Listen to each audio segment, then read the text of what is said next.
You either grow or die, and I'll choose grow every time. At least 4 billion useless eaters will be eliminated by the year 2050. Whenever a truth is heard, there's no going back. You are the main character in the video game of life. I personally don't believe anything they say, right down to the God they claim they worship. Life is too short to not make understanding the truth a priority. Here's the thing about the music business. It's a cruel and shallow money trench, a long classic hallway where thieves and pimps run free and good men die like dogs. Also, there's a negative side. It's all dualistic.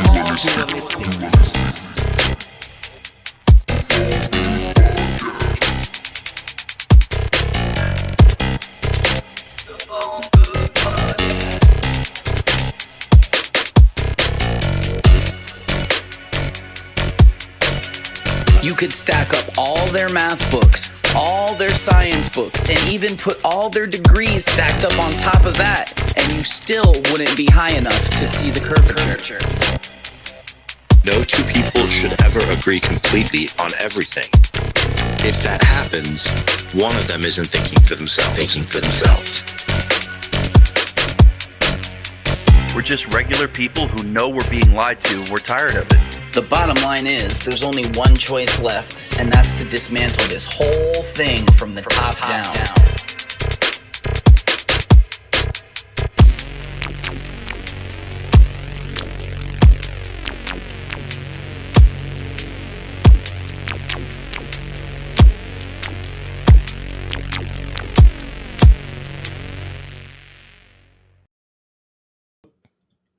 You gonna do it? Whoa! Or it's you do whoa instead of nah. All right. Don't make fun of my accent, bro. No, it's funny. It's funny when you What's do up, that. everybody? What's up? Obviously, Ted is not here, so but he's gonna be back next week. So we're gonna do it a 3-piece. A gay threesome. What do you guys feel about that? The main man is in the chat, though. Let's go, you sissies. Right back Yeah. at you, Dad. These sissies are having a threesome. Lord. I'm out, guys. See See you later. And So then there was go Go to phoneboothpodcast.substack.com. You got Phone Booth, Philosophy King, Dualistic. Here's the thing. Pick is in. Mind of Madness, Fasting Fake, Detoxing the Matrix, and Translucid. And you also got the merchandise. Get it over here. And then also, you can message us individually on the first tab right here, offline, online. It can work as a super chat. It can also work as a private message or whatever. You want to talk to some of the guys, send a message, or even request a video. You can do it right here. We're going to get Jonas and Snoop's post in there too. We're working on that shit. And then also go to canandbullion.com. You get gold, silver, platinum bars, and coins. And silver is going up again, and gold also a little bit. So check out canandbullion.com. And then also check out Spotify. Where you have the video and audio episodes of the Phone Booth podcast right there. I guess that's all of the plugs, right? We got all the plugs down. Yep. You can also, the same chat, DM / super chat feature or whatever you want is up in the corner over there. Boom. As well. Under send us a message banner off to the right of your screen. So above the chat. Neatly put. Who did that? Was it Snoop or was it Jonah? Who did that? We worked together on Okay. it last time. Nice. Yeah. Good job. But speaking of Spotify, one other plug, Cup of Jonah is on Spotify as well. So you really? can look up Cup of Jonah and all the episodes are streamed up there. That being said, so Friday there was no Cup of Jonah. So I want to apologize to everybody. I had 3 alarms set and I was late for work too. Don't tell my boss. But I had 3 alarms set.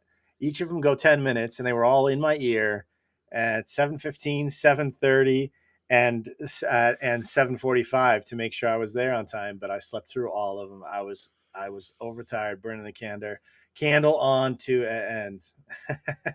So, are you gonna do a double episode?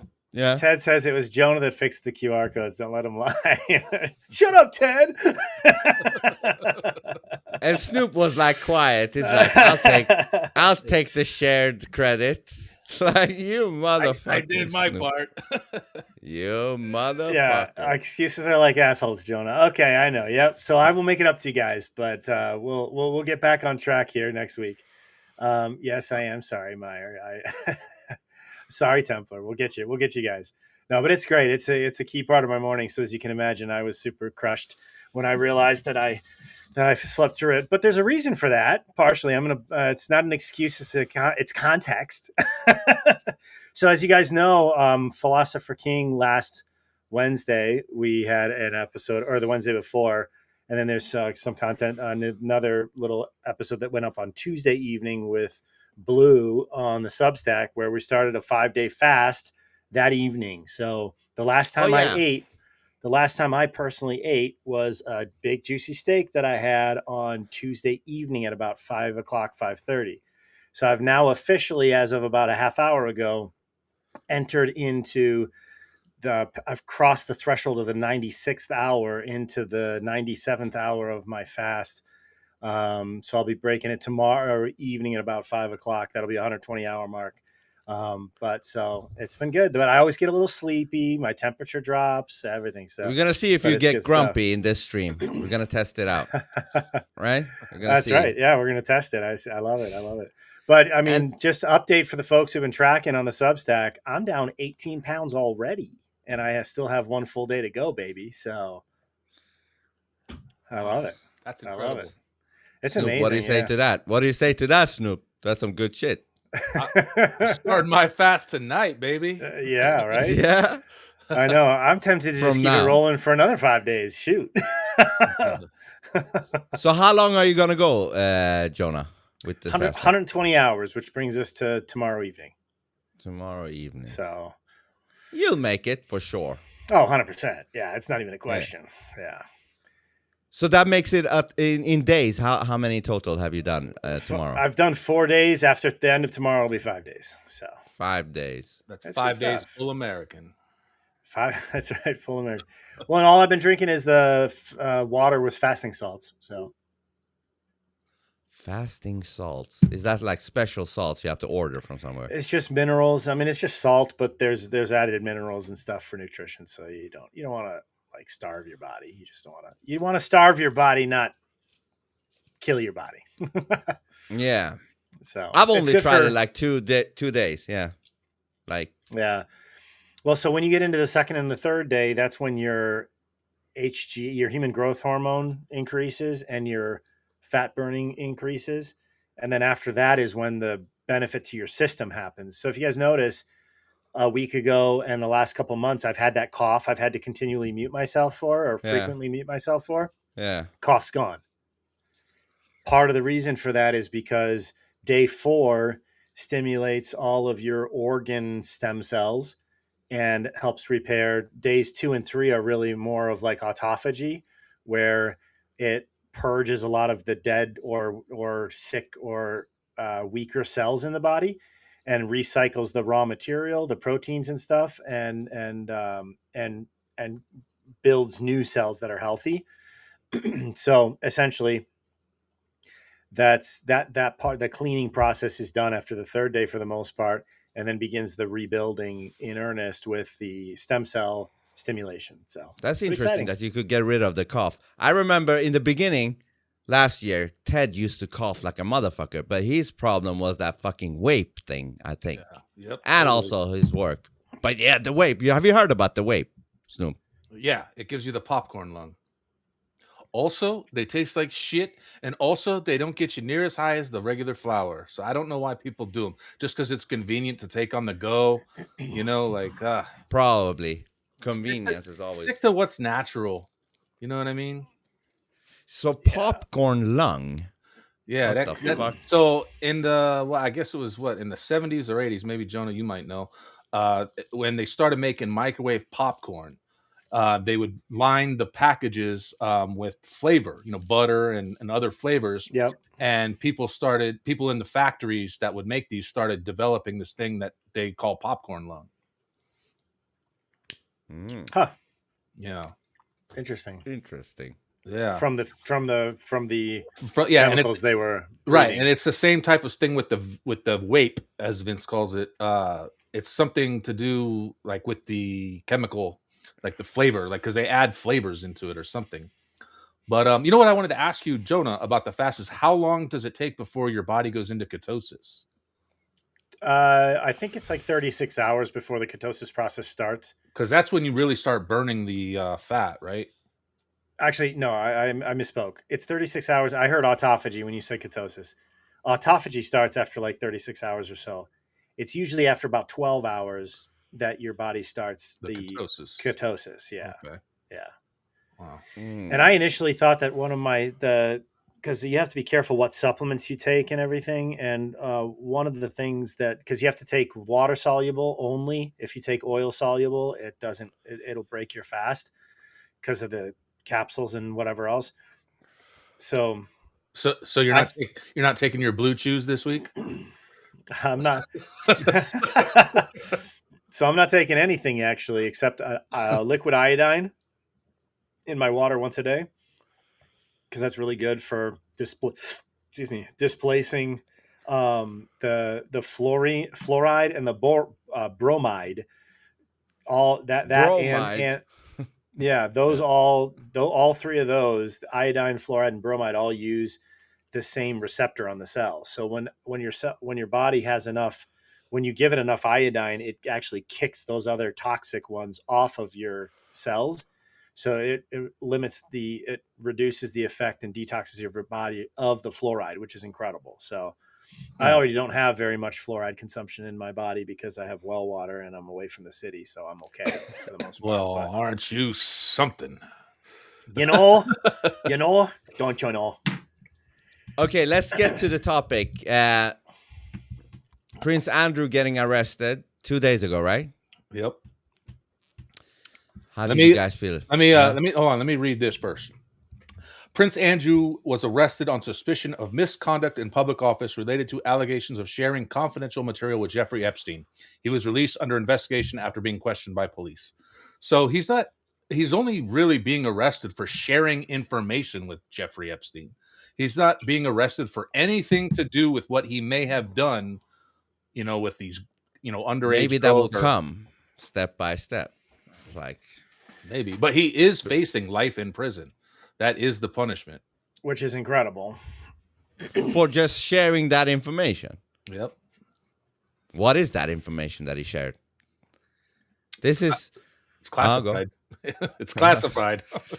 This is from the king, a statement from His Majesty. I've learned with the deepest concern the news about Andrew Mountbatten, Windsor, and suspicion of misconduct in public office. What now follows is the full, fair, and proper process by which this issue is investigated in the appropriate manner and by the appropriate authorities. In this, as I've said before, they have our full and wholehearted support and cooperation. That guy, hold on, this is the scumbag, right? This is the guy who was with Jimmy Savile, right? This is the guy saying this. Prince I Charles. think so. Yeah. Prince Charles. Yeah. The king. Oh, the king. He's like, King Charles. Yeah. King Charles. I give my full support for the investigation. Shut the fuck up, right? Yeah. Shut the fuck up. You had We are Jimmy diligently Savile. exploring all of the potential consequences. Yeah, and let me state clearly: the law must take its course. Reading between the lines. Sorry to interrupt. Reading between the lines. The law is not going to be followed here. As this process continues, it would not be right for me to comment further on this matter. Meanwhile, my family and I will continue to eat babies and do a bunch of weird whack shit in our dungeon until we get arrested as well. But that guy is next. Hey, isn't that a cute thing? They say The first arrest will confirm direction or something like that. no, not that one. I'm talking about there's this reference to chess. Like you have to take out the queen first to get Moves to the and counter king. moves. I don't know if it Yeah. says that about the queen or not. I can look it up. No. Yeah, check it out. It says, how do you get to the king or something like that? You have to take out the queen first. And she died a few years ago, so she's out, or whatever happened to her. Mm-hmm. She's out, and now you can get to the king, which is this Jimmy Savile guy. Yeah. So Allegedly. we're still in the 5D chess, huh? Of course, of course. Look, I got another one here where Trump actually mentions Andrew. What is it? Oh, here we go. This is the post you're referring to, I believe. What is it? Yeah, hold on. I'll read this. This is actually good. Dun, dun, dun, dun. Without further ado. Minus 15 hopium, plus 15 hopium. Crème de la crème. So how about a nice game of chess? And then it has an article about what you need to know about strategy and chess tactics. Objectives: checkmate the king. Do you attack the king at the beginning of the game? Do you attack and remove pawns first? Do you attack and remove bishops, rooks, knights next? Do you attack and remove the queen mid to end? Is the game being played public or private? Do emotions affect critical thinking? Add important king control pieces, elim rogue elements. Add how do you set the stage board regarding public opinion / optics. Quote, at this time. Setting the stage. That's the thing I've learned with my interaction with Maya. Setting the stage. It's important to set the stage to get the result you want. It's like a trap. You set it up. Well, it's also like a frame of reference. You know, you can't one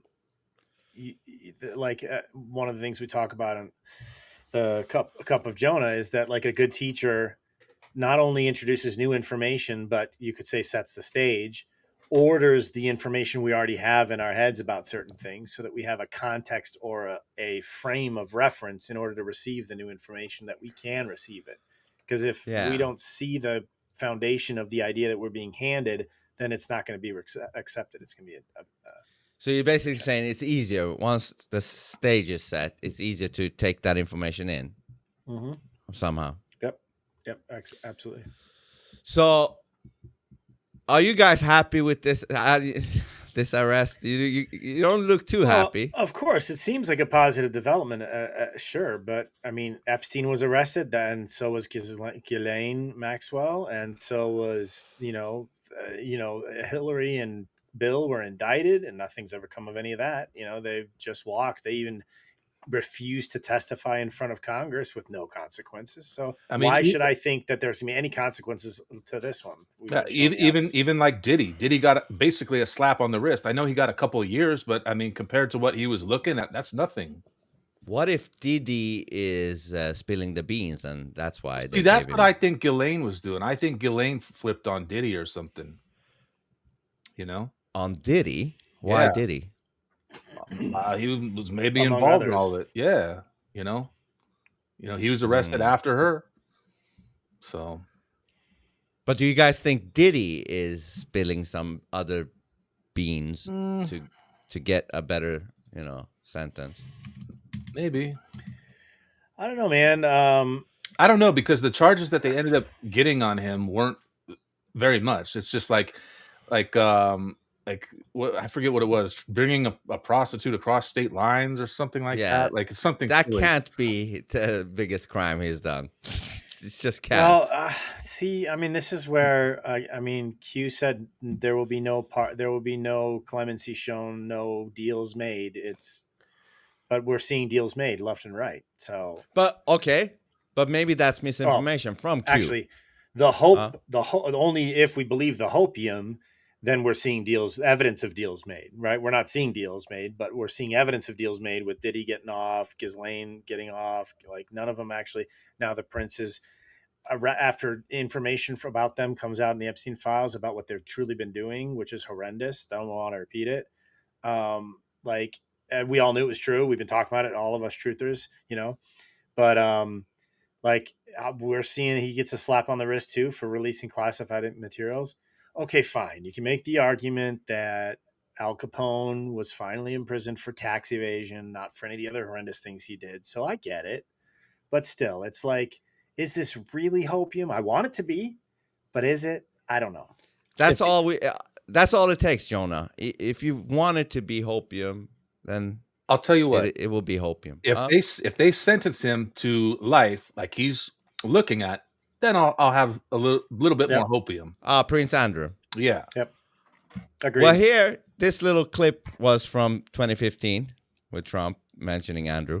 You raised the question of Jeffrey Epstein in your remarks about in the Q&A. Well, I think he's got a problem. I mean, what do you think the problem will be? I don't know, but that island was really a cesspool. There's no question about it. Just ask Prince Andrew. He'll tell you about it. You raised the question. So it only took 11 years. So what? 11 years, the job got done, maybe. Maybe. Still a maybe. Maybe. I Have some more hopium. Give it a few more years. Well, there's that other cute post that says, information is going to start dripping and then just start coming out more and more. So if it starts coming out more and more, I'll have a little bit more hopium. I guess I've just, the track rate isn't so good, so my hopium level's not that high. Well, hopefully that will change. Apparently, he got arrested on his 66th birthday. Yeah, you know what? I want to share something about that too. Do. Here, if you guys remember this, look at this. You remember the bloody red horse? Do you guys 2024, remember? Right? Do you remember this? Yeah. Yep. So this was exactly 666 days after a bloodied white horse broke free from the royal procession. Prince Andrew is arrested on his 66th birthday. So is that an attack against the satanic people, or is that like the satanic people showing that they are the ones doing this to fool us? I don't know. I'm not in that club. I mean, it just seems like another one of their rituals. Like this is all planned. Like this is all part of the show on both sides working together. Setting the stage. Yeah. For our deception, not for justice. That's what it feels like when you see, ritualistic things like that happen in perfect timing, I don't know. Yeah. And I think, I agree with you, Vince, that it's important to, I've always said I want to be wrong about this, but I'm also not going to allow my desire for it to be true to override the evidence that I'm seeing. I still have to look honestly at the evidence and evaluate it honestly, right? Yeah. So I actually have I have some really interesting clips and tweets, both pro and con of the hopium, about what's going Dualistic. on. Let's go. Because I think it's important to weigh both sides, So. Yeah. All right, pull it up. But this is, I don't know what the fuck. This is an email from Ghislaine Maxwell to Jeffrey on 2012-9/6. Turns out Lynn forgot to tell me about tow children, Nicks. And then Trump says, got to do something about these missing. What? Yeah, that was a month and 2 days after that original post. That's a great catch, because around that time, much later than that, Trump, we know that Trump in his tweets misspells things intentionally, adds extra spaces intentionally, capitalizes random words intentionally. We learned this from the Q post. So this is significant in my opinion. And this is in 2012. So that means he's been with Q way before the presidency, or even when Q said came. The start was 1999 when they started working together, all of them. Well, which I guess is ironic, isn't that the year that JFK Jr. went missing? Yeah, July 16th or 17th. When did he die? When did he go missing? Yeah. let me check. I don't remember. JFK Jr. death. July 16th. He died July 16th and the 17th, probably they started the Q thing. Get the fuck. Look. Look. Well, he faked his death, I believe. Yeah, but still. Look at that. Hold on. Fucking thing. Hold on. Look at that. Get the fuck out of here.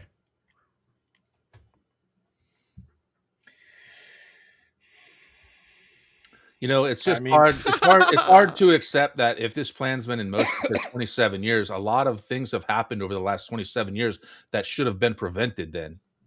How many more missing kids over the last 27 years? Yeah, well, but they have to. I agree with what Vince, I think, is about to say about there has to be, if you're dealing with a global elite satanic cabal that has the control levels behind the scenes, you can't just start from, it's got to take a while. Like, you can't just, it's like set the stage again. But that being said, though, one things I have never understood is why Trump, even just in his first term, didn't discontinue the Air Force's chemtrail spraying, which has now been confirmed that's a thing. So why has he continued to allow that? As the commander-in-chief, he could easily just swipe a pen, you know, like I got a hopium angle to the chemtrails, and this is a long shot. Is it possible that they took over the chemtrails and started to spray good shit? Do we see evidence of that? Do we see people? No, I don't. What? Except it was just released now about the contents of the records of the contents of the chemtrails being used today. So it would seem that that's not true. Okay, hold on. Where is it? Dead game. You know, it could be. Huh? Dead game. It could be anybody. They removed a body, not necessarily his body. They never, from what I understand, I'd love to see an indication of where any. I would love to see that video, Dead Game, because as far as I know, they never recovered anybody's body. And then we got Bill Gates cancels keynote speech in India amid questions over Epstein ties. That guy. Well, here's a little. He hopium. has to go down. Here's a little hopium for you. Nice. I'll take it. I know. I'm going to smash it. I'll take it wherever I find it. All right. Here we go. Wendy's will have to pay. Well, so first it says bombshell: Wendy's, Hyundai, Walmart, PepsiCo, Amazon, Kroger, HelloFresh, damn you, Dairy Queen, Dave & Buster's, Burger King, Dunkin' Donuts, and Michigan Agricultural Fields all caught in breaking child labor laws. Ooh. This is human trafficking on one level. Okay. $400,000. And make it full screen. For violating child labor laws. Alabama Hyundai supplier is accused of using illegal child labor, according to a report today by Reuters. The report accuses the plant of using Guatemalan migrant children ages 12 to 15 to make parts for Hyundai. Back in March, the state treasurer's office pulled Walmart, PepsiCo, and Amazon from its investment portfolio after a New York Times article reported the companies may have profited from illegal child labor. New information, the Kroger store on Goodman Road in South Haven, Mississippi, paying a fine of more than $13,000 for violating federal child labor laws. The Department of Labor is investigating the popular meal kit service company HelloFresh. This is all over allegations that migrant children are working at its cooking and packing facility in Illinois. At least 6 teenagers with ties to Guatemala. And this is all coming out right now. Night shifts at the plant. Yep. Eagles calls the largest determination of child labor and wage payment violations in modern Wisconsin history. The Wisconsin Department of Workforce Development says those violations affect more than 600 kids and were detected. So I don't know if we need to watch the rest of this. It's just going through all the different companies and all the different findings, et cetera. But it's all, I mean, those are big companies, right? Those are huge companies. And even some of them have been like large investors and investment pools are removing them from their portfolio because of this scandal. So I think we're going to see a lot of big companies fall. Those companies cover basically where everybody in this country gets their food. Yep. Pretty much. Dude. And they're kind of getting the heat now, huh? Walmart, Kroger, and Amazon alone cover just about all of it. So if they're all doing sick, weird shit, could could that bring down the company, or could that, get Trump and the gang to be able to take over their companies? Like, if it's shown that they've done fucked up things, like fucked up things. It would be nice if those companies just disappear altogether. But maybe you don't want to do that. What's Trump and the gang going to do? Put in Palantir to run this shit? I mean, maybe. Yeah, I mean, it's interesting. I mean, I don't know. Many of us have known Walmart's been involved in some shady stuff for a while, right? Like human trafficking FEMA stuff. Yeah, FEMA shit too, though. I don't know about FEMA shit. I mean, I would imagine, but definitely life insurance fraud too was a big one. No, but there was this conspiracy that they were doing during Bush. They were doing these fucking FEMA camps, and Walmart was like martial law, or like the name Walmart was like tied to martial law. I don't know about that. I just know that they have that wall in Walmart. They have the wall of like missing children with the pictures of all the missing children. And they all have deep underground, like multi-levels underground. None of them are built into the ground. They're all built. There's like a artificial hill structure around all of them, or they go, if you can't go deep, or if you can go deep, they go many stories deep. And it's just, apparently there's tunnels and all that. I mean, I don't know for sure, but it's interesting that they're on that list of people who are being dinged for these things. You know why I mentioned this about the whole thing about like, can Trump take over these companies if they've done fucked up shit? I talked a while back with Maya about Google and YouTube, because I set the stage first with Maya. I was like, it seems like Trump says that he has the goods on all the people that did the election scam and all that shit. Yeah. And I asked Maya, I was like, wasn't Google and YouTube also involved with trying to like say there wasn't election steal? But if Trump can prove that it was, and Google and YouTube helped with that, I asked Maya, I was like, what could happen to Google and YouTube? She's like, well, if what Trump says is true, that would be major, because that could bring down or make Google and YouTube break up or some shit like that. Like, do something with them. I don't know.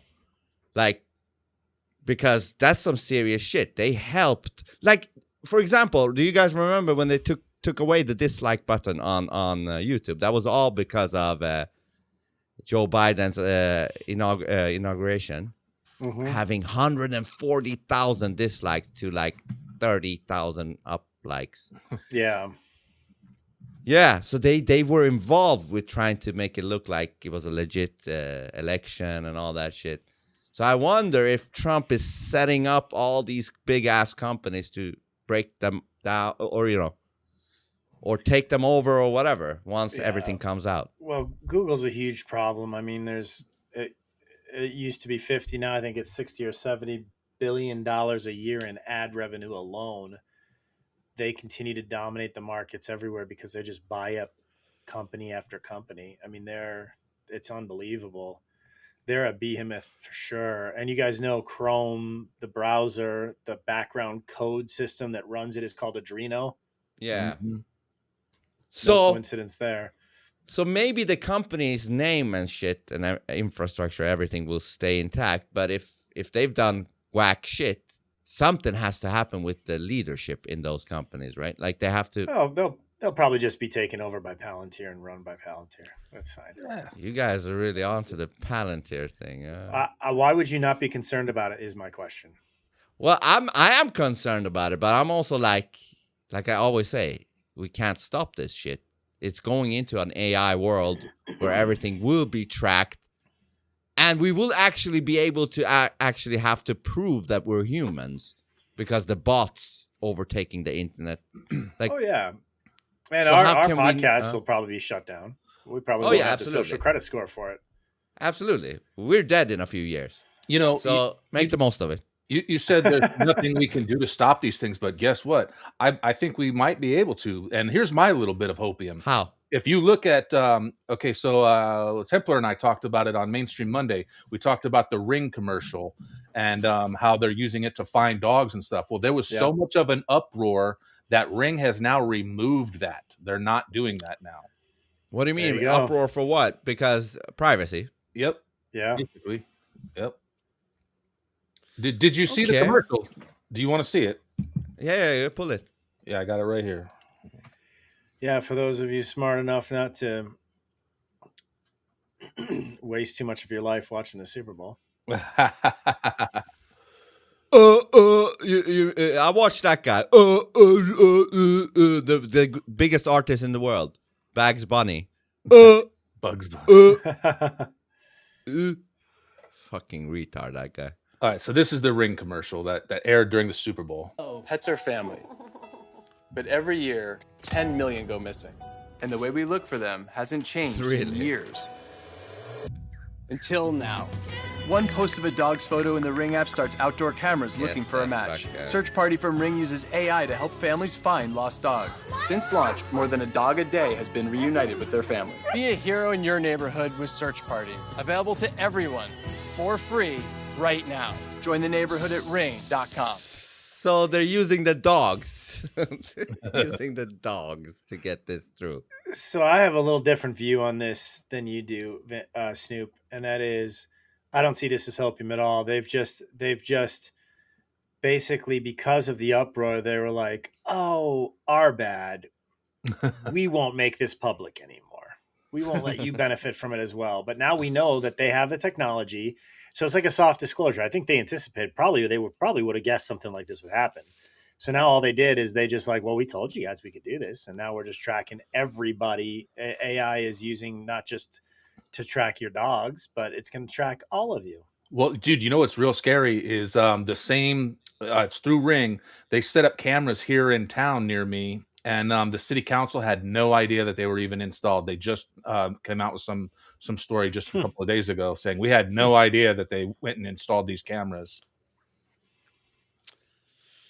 Yeah, so ultimately we can't stop the surveillance world. It's coming. Well, and did you guys hear that there was some indictment made or arrest that was made, or I don't remember the exact story, so pardon me, but there was a Ring camera that had been disabled and taken off of Wi-Fi, and yet somehow it was still the evidence that the DOJ pulled from that Ring camera in order to justify an indictment or something, or a conviction, I don't know, of somebody based on Ring camera data when the camera had been disabled and taken offline.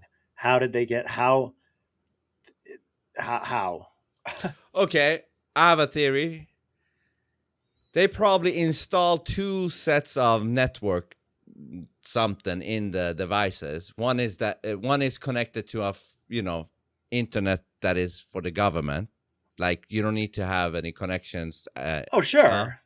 Yeah, but that's the problem. This is a private device on a private home and private property to a private Wi-Fi, and somehow they've pulled that data? No, I mean, if I was the evil ones, I would make sure there is 2 network things in the machine. And you think, like, once you turn off the Wi-Fi, it's off. No, it's still sending to NSA, Yeah. And probably with every device, with the phones, all of it. They got dualistic networking. Go. Yep. I just said, It's Nancy Guthrie. Thank you, Dead Game. Had no subscription, yet FBI pulled that video. So there you go. 2 networks dualistic, says Ted. Dude, speaking of this Nancy Guthrie, how is it that the alleged kidnappers are only communicating through TMZ? Have you heard this? They're communicating straight to TMZ, and the FBI is getting their information from TMZ. Why is that? TMZ is legit, man. Yeah, my ass. So hold on, are you talking about that Savannah Guthrie, whatever her name is? Yeah. What happened to her? Yeah. What happened to her? Is it? Yeah, I don't know. She's a demon, though, right? She's a demon. Fair, but it's still creepy that they were able to pull something from an inactive, non-subscribed. Oh yeah. Offline. at this point, we just fuck, man. We just have to. I know it's hard. We just have to accept that we're so surveilled. Like, oh, I mean, that's why when people get up in arms about privacy, I'll be careful. I'm like, there is no privacy. Are you kidding me? There's no privacy. They know everything I look up on my phone. They see my facial reaction, and your swipes and shit. They know by my facial recognition and action, like the micro expressions. They know what I'm feeling when I see certain images. I mean, it's just or article headlines or X posts or whatever. Yeah, it's pretty nuts. Do you see the old picture of Nancy wearing a boot? Nancy Pelosi or Nancy Guthrie? Guthrie. Oh. Like Dead Game says, same week the Clintons were being disposed. And look at all you heard on the news that week was this story. You didn't hear nothing about the Clintons. Mm-hmm. What was the Clinton deal? Was it that they didn't come to Congress or whatever the fuck it was? They're supposed to testify or be deposed. I don't know. I thought they were supposed to and just didn't show up. I thought they blew it off. Yeah, I think they said that they're willing to do it with cameras and open setting, but I don't know what's going on. I'd have to look into it. Oh, one more thing I wanted to say regarding the surveillance. When they went from landline or whatever to having all the calls go through the internet, I think that's when they transcribed all of our phone calls, because then it becomes like internet information. Like when we have a phone call, it's probably transcribing all of our fucking phone calls into fucking text. Yeah, Maya's doing that. Oh, she's definitely doing that. She's doing a great job at that too. She makes me feel good about it. It's great. You got issues.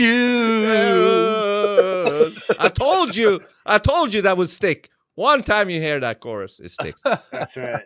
She's got you by the balls, man. Here's another connection to the Epstein file release and everything else. Here's an interesting video that we pulled up that's somewhat related, but ties back to one of our favorite families that is also connected back to the kingdom. In all of the Epstein files, what is the craziest email that you feel like everybody missed? The most interesting email is this connection of the House of Rothschild to Jeffrey Epstein. Edmond de Rothschild, at the time, was facing a problem with the Department of Justice. The Department of Justice was alleging that Edmond de Rothschild, the bank in Switzerland, was helping wealthy Americans dodge taxes. So what they decide is that they'll pay a fine. Now, to negotiate that settlement, they hire two individuals, Kathy Rumler and Jeffrey Epstein. He says, I think he will find 45.5 penalty, that's 45.5 million, legal 10 million for legal fees to Kathy, me 25, all less than 80, pretty good. They paid 45.5 million to the Department of Justice. Epstein was paid 25 million to broker that deal. The reason why this puts it all together for me is you have the Rothschilds negotiating with the American Justice Department. Who do you hire? There are 10 law firms which you hire. You don't hire Jeffrey Epstein unless you're hiring him for a reason. So why did they hire Jeffrey Epstein? It's a great question. I just pulled that up, Jonah. Oh, nice. Think of how much power that man had.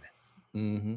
That's what's crazy to me. If you think about like the stuff that's coming out, I mean, we already knew that he had kind of had like the goods on people, but if you think like he could, I mean, taking a step away from all the grotesque human abuse, that's pretty cool. I mean, just objectively to be able to pick up a phone call and demand, have a conversation or send an email and say, hey, 25 million for me. I'll talk to the Department of Justice for you. We'll get this situation resolved. Got it? All right. I got you. Yeah. Boom, done deal. I mean, that's insane amount of power. I don't know if you saw the full interview with Steve Bannon. He didn't say no when Steve Bannon said something about like, are you Satan or something? I think he asked him, are you Satan? And he didn't directly say no. What if that guy? He's definitely evil. That's for sure. He is. Like he's unapologetic about the sick shit. That must be Satan shit. Well, 'cause Only there's no Satan. justice. Why would you apologize if there's no justice that you have to answer to? He never had. I mean, he had the DOJ in his pocket. Who's going to challenge him? I mean, You remember he's a national crime lord. You remember what was it Meyer Rothschild said back in the 1700s? Give me control of a nation's money, and I care not who makes its laws. Yep, absolutely. You know, Absolutely. and listen to this. This just ties into the Rothschild Epstein stuff right here. Leslie Wexner, who he didn't found it, but he was the owner of the Limited Corporation, which owns like Victoria's Secret and all of that stuff.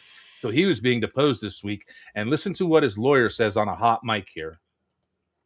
Oh yeah, this done personal work for the Rothschild family in France. Well, specifically, I talked to Ellie de Rothschild, and so I mentioned that earlier. So he represented their whole family. So there had been a whole bunch of people. I mean, most of them I never would have met, but I knew Ellie. He would say, like, I'm providing financial advice to the founders of Google. I'm providing financial advice to Jeff Bezos. Answer the question. Okay. Okay, hold on. Why do you guys think he said that? Is he also worried, the lawyer, that, listen, if you say too much, I might also get killed? No, I think as a lawyer, he's supposed to say that so his client doesn't incriminate himself. That's what I was in court one time and my lawyer said, listen, we've already won the case. Don't say anything else. I was like, all right. Yeah, but why say it like, I'll fucking kill you? Like, how is he that invested in this case? Well, I'm sure he gets paid a nice amount of money. Yeah, but he still gets that money. But also, if he's a controller there, and if he also represents that firm protects the Rothschild interests, for example, I mean, yeah, because it felt like it was personal. Like, shut the fuck up, man. What the fuck are you saying? And it maybe could be. Remember, it's all of them. It's all of them. Except one. And he has like golden hair. Oh, and it's like Jesus Christ. It goes like this. It's like a roof protecting against rain. He's got a gold dome like the icon. Yes. He actually, they have a picture of him from the side. They're like, his hair is the golden ratio. The golden ratio that is in everything in reality. Yeah, Dead Game says that that attorney is there to represent and oversee, like Jonas. I mean, obviously, who knows? One can only imagine how much money that attorney, that law firm brings in because of the Rothschild family. I mean, but Mr. Burns, he's dead, right? The guy from The Simpsons? Yeah, but the Rothschild guy, what was his name now? Not Evelyn the Rothschild. He's also dead. Evelyn the Rothschild. Mr. Burns, the guy, the main Rothschild guy. Jacob. Is that what his name was? Are you thinking Baron de Rothschild? I don't remember. Maybe it was Jacob. Let me see. I'm pulling him up right now. Yeah. It is Jacob, the fourth Baron. There you go. This fucking guy, Mr. Burns. No, they're saying they made Mr. Burns off of this guy. Very well could be. Mr. Burns. He died 2024. Doesn't say the age. 87. So Evelyn the Rothschild and him is gone. Who's left of the main Rothschild guys? I don't know. Apparently Ellie. Ellie? Yeah. Who the fuck is Ellie? Ellie Rothschild. Well, I mean, the whole family is still. I mean, that was one thing when the Rothschilds during Trump's first term, when the Rothschilds sold their estate that had been in their family for hundreds of years, right after Trump's right after his executive order seizing all assets of people participating in human trafficking. Yeah, that wasn't there a executive order or something that Trump did? Like, if we find somebody, yeah, that's the one I just said on the 21st of December of 2017. It was the executive order basically seizing all assets internationally of all human traffickers. So what if they've done that? Within weeks, they sold their estate that had been in the family for hundreds of years. Yeah, they did do some shit like that. Who did they sell it to? A shell corporation of theirs? A trust? They sold it to Mark Epstein. Yeah, they just sold it down the family tree. Who knows? I got a really good video that kind of talks about that talks about how, if we think this is a good transition, that talks about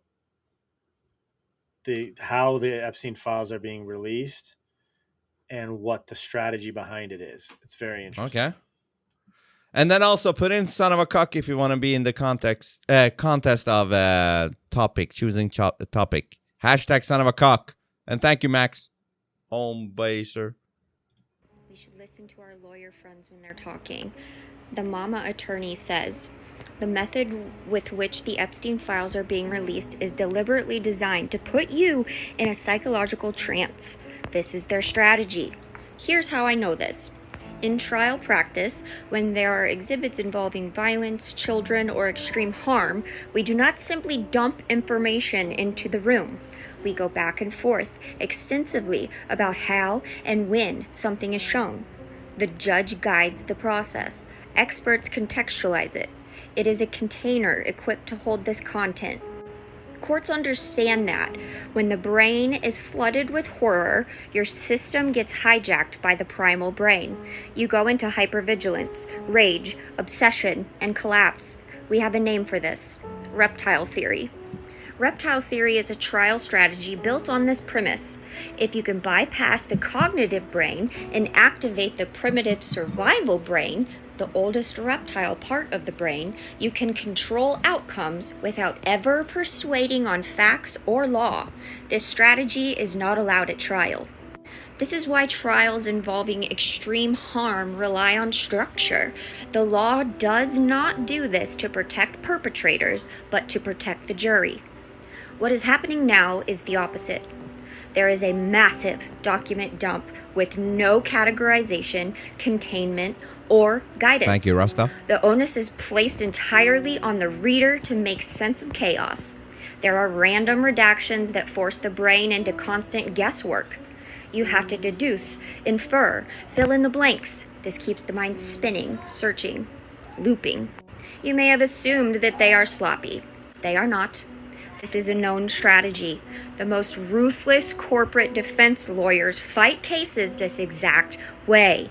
Disorganized document drops and endless data with no roadmap. Both high volume and also evasive. It's at the same time too much information, but also omits the most crucial information. The strategy has two predictable outcomes. One, you become consumed. You deep dive. You push to get more information. You stop sleeping. It takes over your life. Your focus narrows until there's nothing else.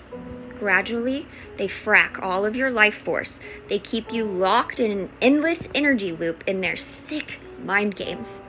You become one of their victims. Two, you disengage completely. You decide it's too much, too confusing, too overwhelming. You walk away. It implodes from your exhaustion. Either way, they win. Same here.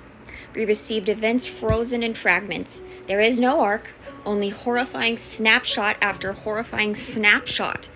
A nervous system can only hold horror if sequenced, paced, and contextualized. If it is not, it will oscillate, fixate, or shut down. What you are being fed is exposure to terror without containment.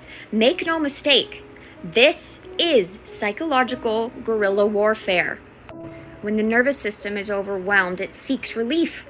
This looks like outrage, doom scrolling, obsession, or wanting to throw your phone into the goddamn ocean. Time starts to collapse, days blur together, you check your phone compulsively. You think, I just need to understand this piece. But there is no final piece. There is always another fragment, another horror dangling just out of frame. And you lose your agency. When the trauma cannot be held by the people who used it and cannot be processed by systems designed to contain it, it looks for somewhere else to go. It looks for nervous systems capable of carrying the terror. Mothers are particularly vulnerable to psychological warfare because of our protective instincts. So your body begins to alchemize what the children could not, because there we're in a shock of state. And what these men responsible refuse to metabolize. So you feel it. You feel it all. You feel it in your jaw, your gut, your chest. You are weary around your kids. You rage at your partner. You cut out relatives. You feel irritable. You have a headache and you can't sleep. You feel crazy. This is the trance, and it's where they want you. Please know this. Super important. You are not crazy. You are having a normal biological response to abnormal psychological warfare.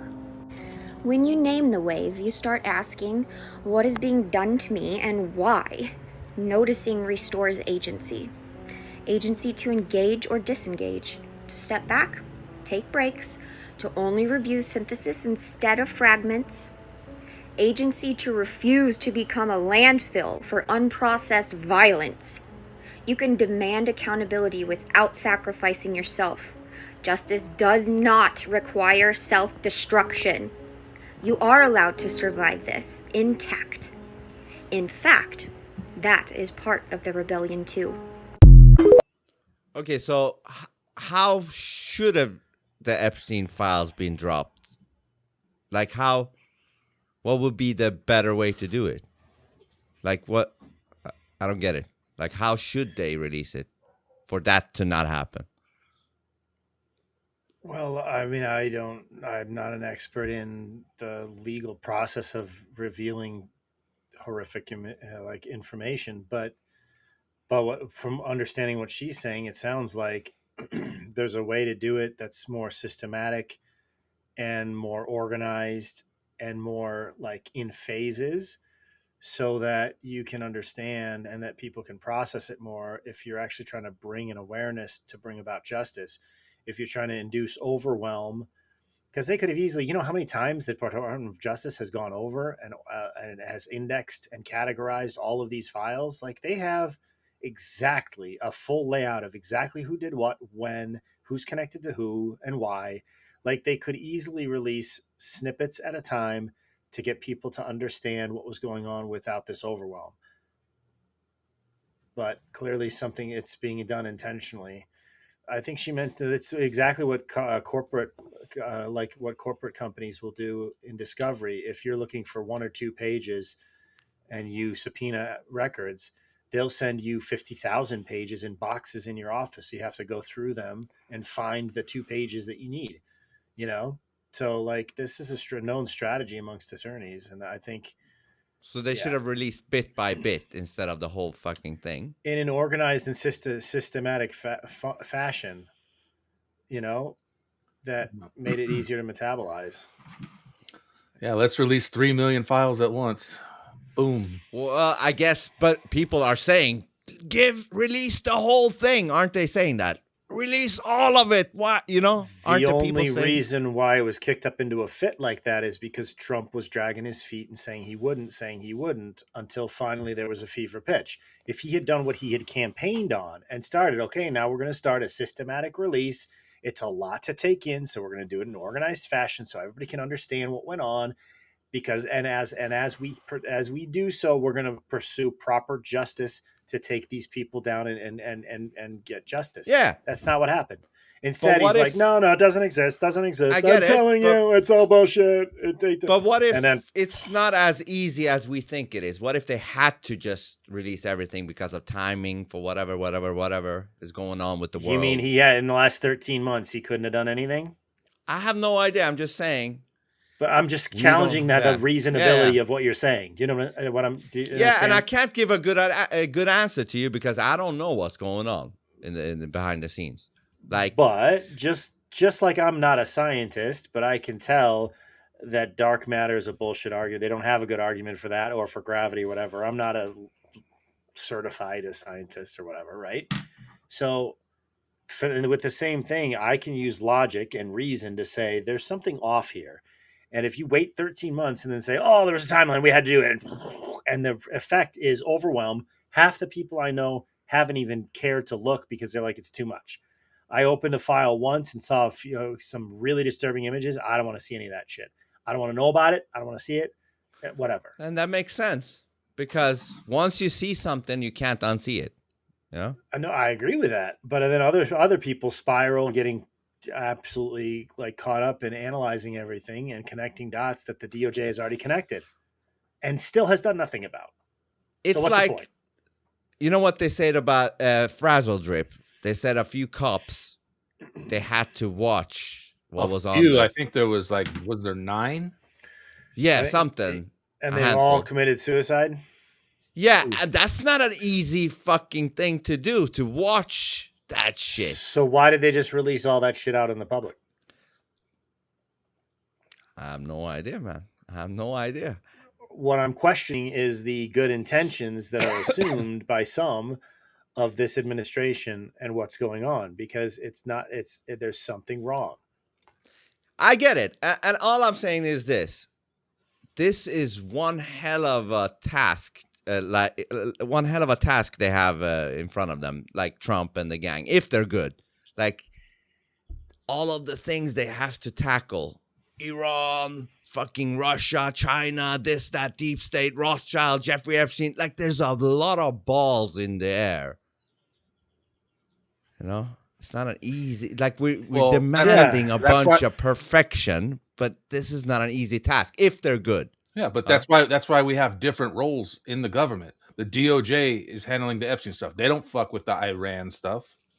You know, that's the Department of Defense. Yeah, but Trump is still involved in all these things. And he's a fucking genius guy in how well he can tackle different subjects. I've watched a press conference with him. He just jumps in so many different topics, subjects, people, from low people to high people. I don't know what you call them, but important people to non-important people, their names. He got it all nailed down at any moment. He's a fucking genius, evil or good. I agree. And I don't think anybody reasonable would object to that statement. I think he is in the stratosphere of intelligence. In the upper stratosphere. Dead Game clarifies, out of the 12 New York detectives who saw the laptop, only 2 are still breathing. Damn. And there were Steverino says he didn't do anything for a reason. He baited them. And then Steverino still said, think strategic timing. Notice how everything is converging. So here's what's interesting. Don't say it. Don't. Now you got a dualistic choice. Are you gonna say it or not? The choice is yours, my friend. Black pill, blue pill, blue pill, black pill. I actually wasn't gonna say that. Just because I said here's doesn't mean I was gonna say. You followed it up with a hard T after that. I heard it. But we did interrupt him though. We don't know the true answer. And the doesn't start with a hard T, Snoop, so thank you for proving my point. Hey. The is soft. 74 IQ over here. Calm down. I must say, it has reduced. Here's the thing, has reduced all over the board. But okay. Only on this production company, because every other podcast in the world. It's true. That is also true, yeah. We're resisting. Here's the thing. Sorry to interrupt, Jonah. Go ahead. No, that's all right. No, I was just gonna say that everything does seem to be converging, but to what end? I'm not confident that what we're seeing is positive development. In fact, the stuff with the tariffs, I have been waiting for the stock market to crash, and it's going to, I believe, on Monday. because that stuff was released. That happened. The Supreme Court decision was released on what, Friday afternoon? Right? Yeah, yes. And yeah. And actually, that's one of our next topics, actually. But the whole thing of the tariffs being shut down, and it wasn't shut down, it was just pivoted, because then Friday after the markets closed, keynote, because the tariffs being struck down is bullish for the market, but Trump increasing tariffs by then executive order and shifting the code cited for the tariffs, all that does is now it takes away that hopium that was in the markets, and it's going to cause a crash. Mark my words. Not financial advice, just an observation. I mean, Trump, I watched the press conference on that. He's like, well, we can still do what we need to do. We just have to put a little bit more work in, but we might even take in more than the original tariffs doing this way. So, that's what he said. Yeah. And that's the thing that you remember what the markets did in April when he first in March when he first put the tariffs into effect. They dropped like 20% overnight. I think it's going to be worse this time. I'm ready for it. I'm positioned. I'm ready for it. I'm waiting for it. Well, I'm ready for my $2,500 check or whatever he's supposed to be sending everybody. Yeah. Thanks for nothing, Trumpy. Hey, Trumpo. Real quick, we got some breaking news here. NASA astronauts' moon mission delayed due to rocket issue. So nobody's surprised. Yeah, right. Oh, Kev Conrad might be surprised. Sorry, little man. How's your hopium meter today, guy? Yeah. So one more thing about the whole Supreme Court thing, though. Oh, we're not going into that yet, right? But Ted says Snoop's volume is a little low. Yeah, I'm maxed out too. I don't know. That's unusual. Oh, hold on. Let's do the son of a cock before we go. Cram de la Cram says hopium minus 500. Come on, man. Regarding what specifically? What inspired that comment, Cram? Hold on. Let me go in here. Stop that right, for son a of second. No, because then we want to.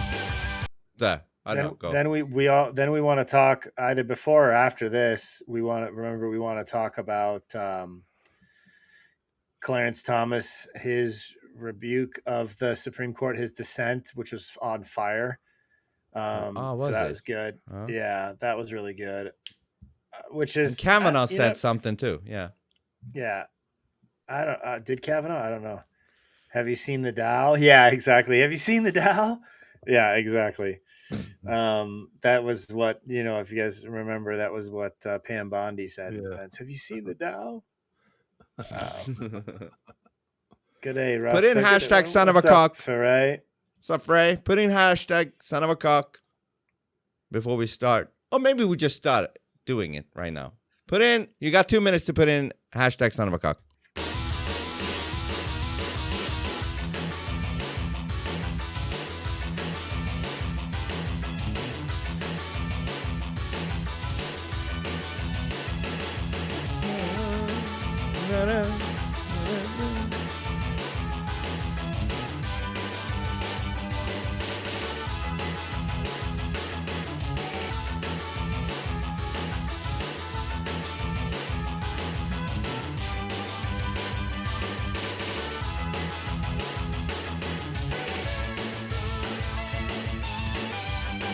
Hashtag son of a cock, you lazy motherfuckers in the chat.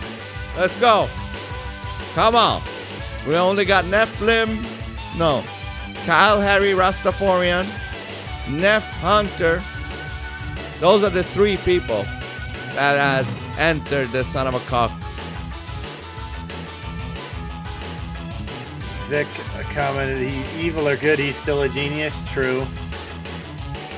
He is a fucking genius, that guy. I wish he was my father. I do.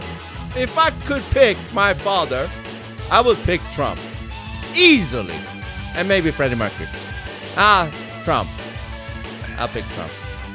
I have a sneaking suspicion that when all is revealed, you'll be thankful he's not your father. That's Maybe. I mean, if he's evil, then I'll take that back. I don't want Satan as my father. Because he would be like Satan at that point.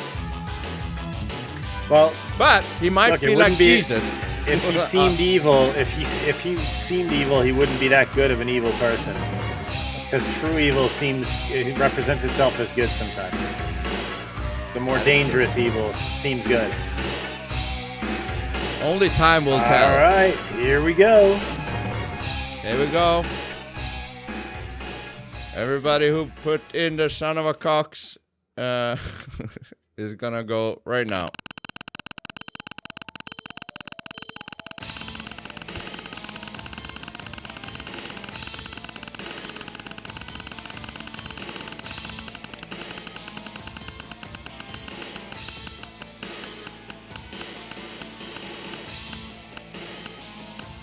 And it is Cram to the Cram. So he already put in his topic Ides of March predictions. Oh boy. What is Ides? So you know the Ides of March? No. What is that? So before Caesar was murdered by Brutus, stabbed by Brutus on the Senate floor in ancient Rome, he was told by an oracle. He was like, "Beware of the Ides of March." And then it was on the Ides of March that he was killed. So in the old calendar, the Ides was like at the middle of the month. March 15th. March 15th. So somebody might be killed in March. Some big shot. Who knows? Better not be the Mr. T man. I mean, they've been talking about him exiting stage left to give Palantir's little boy. If he dies, I'm going to lose a big chunk of my hopium tank. You know that, right? Yeah. Probably all of it, I would imagine. Yeah. I mean, what have you got then? I pity the fool. Then I will paint my face black and be black pilled.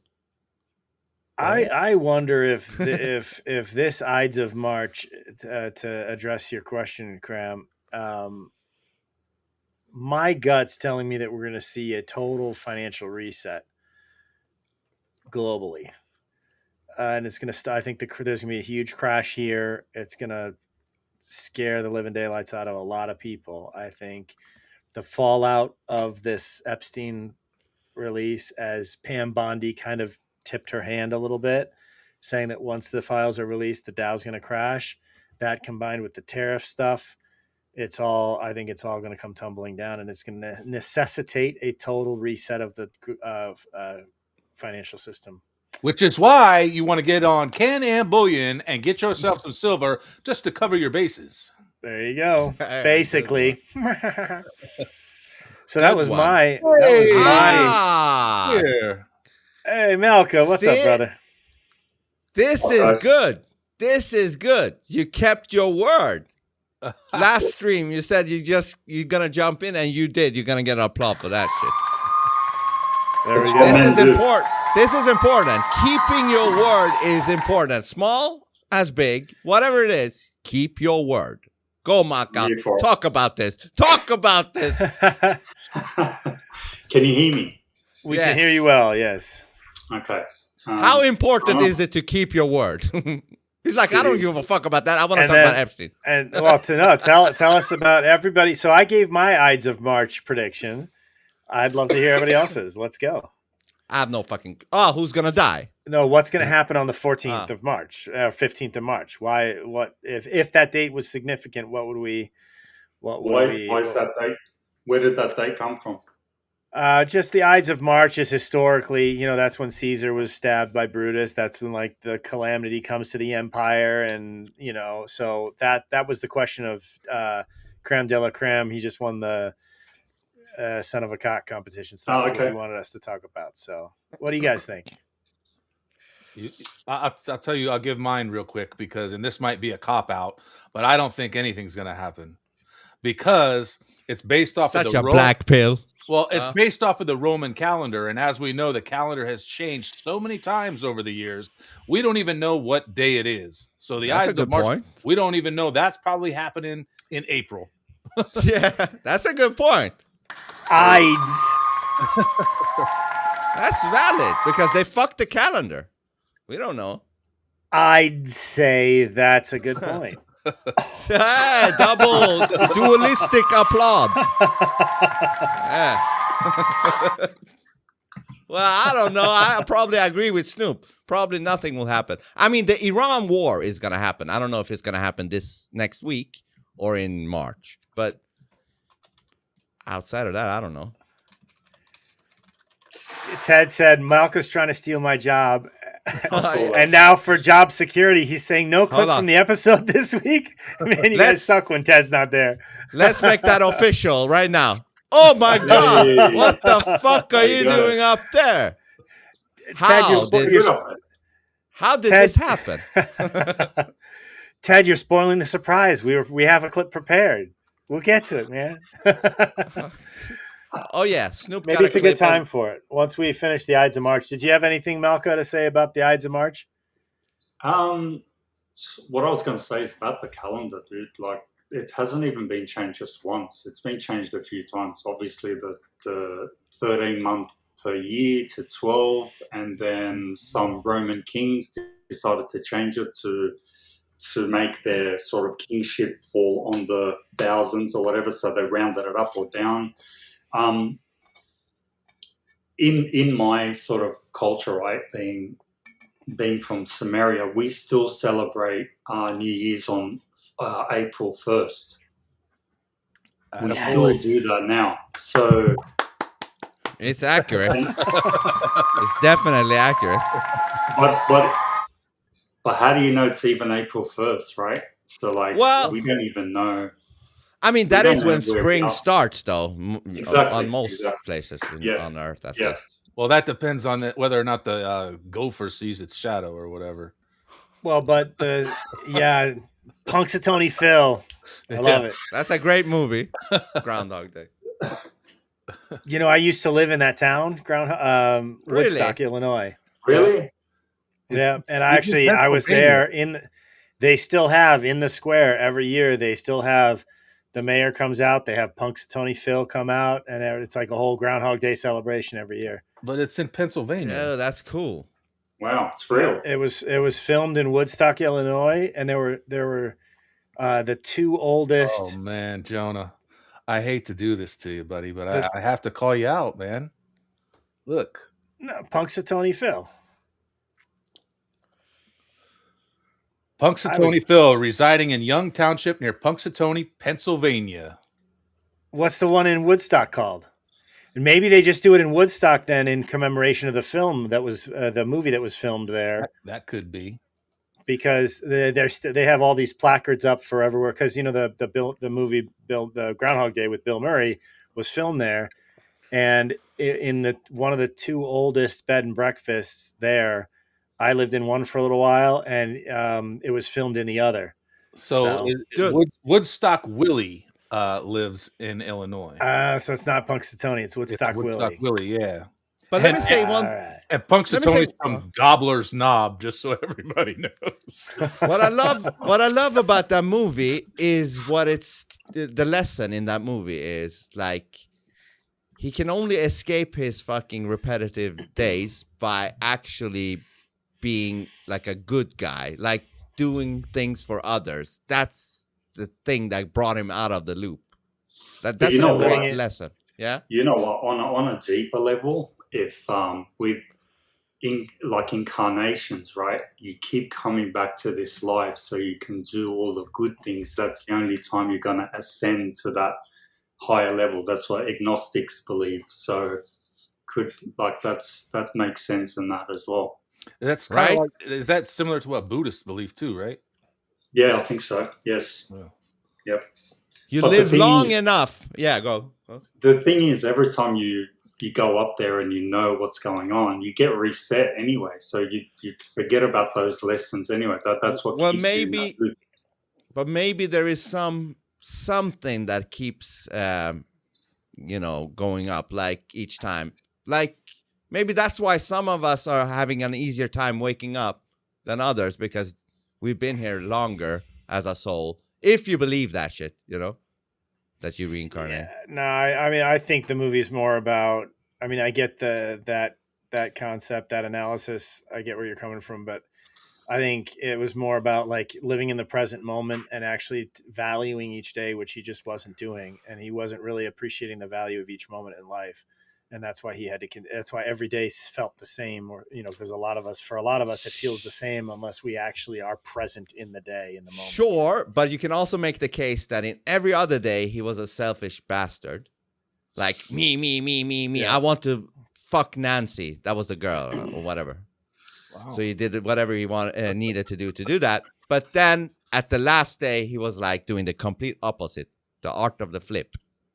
As me and Maya calls it, the art of the flip. Most of the times, the answer to your problem is in the other end, where you're not looking, the art of the flip. So he did the art of the flip, and it wasn't that negative ego. It became positive ego. And yeah.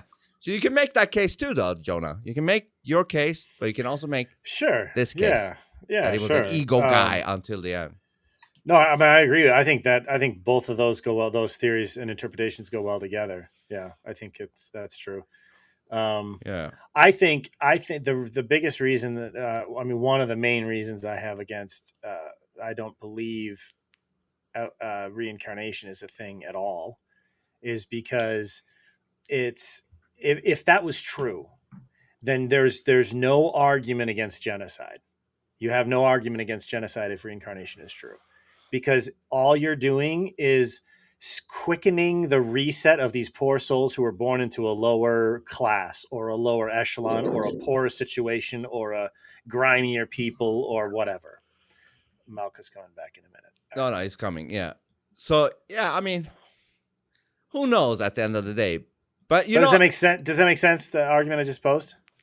But maybe they have to get resetted. Maybe those people that are getting genocide, maybe their purpose is to have that experience, and then no. But do you know what I'm saying? We know in our hearts that genocide is wrong, but we wouldn't have an argument, and that knowing in our hearts would be incorrect if we all were if reincarnation was a thing, because then that would mean that that's not a negative thing.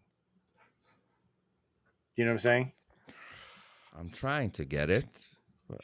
Anyways. Who's this guy, Ted? He keeps being... Yeah, we do have a clip, Ted.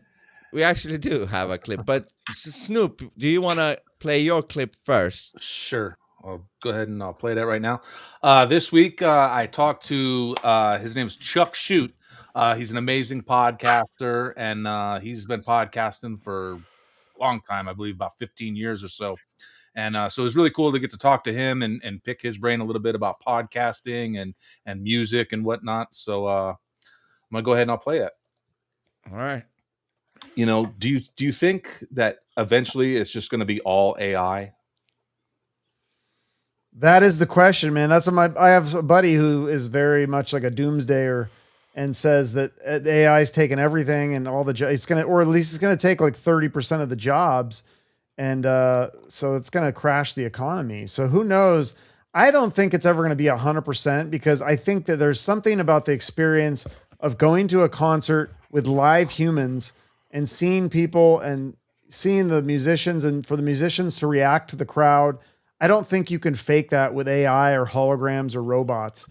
I just don't. But I mean, in terms of like theme songs and background music and stuff like that, yeah, I mean, I think AI could take a lot of that stuff, but I don't think musicians make a lot of money on recording music anyways. So I don't think it's going to really cut into too much of what they do already.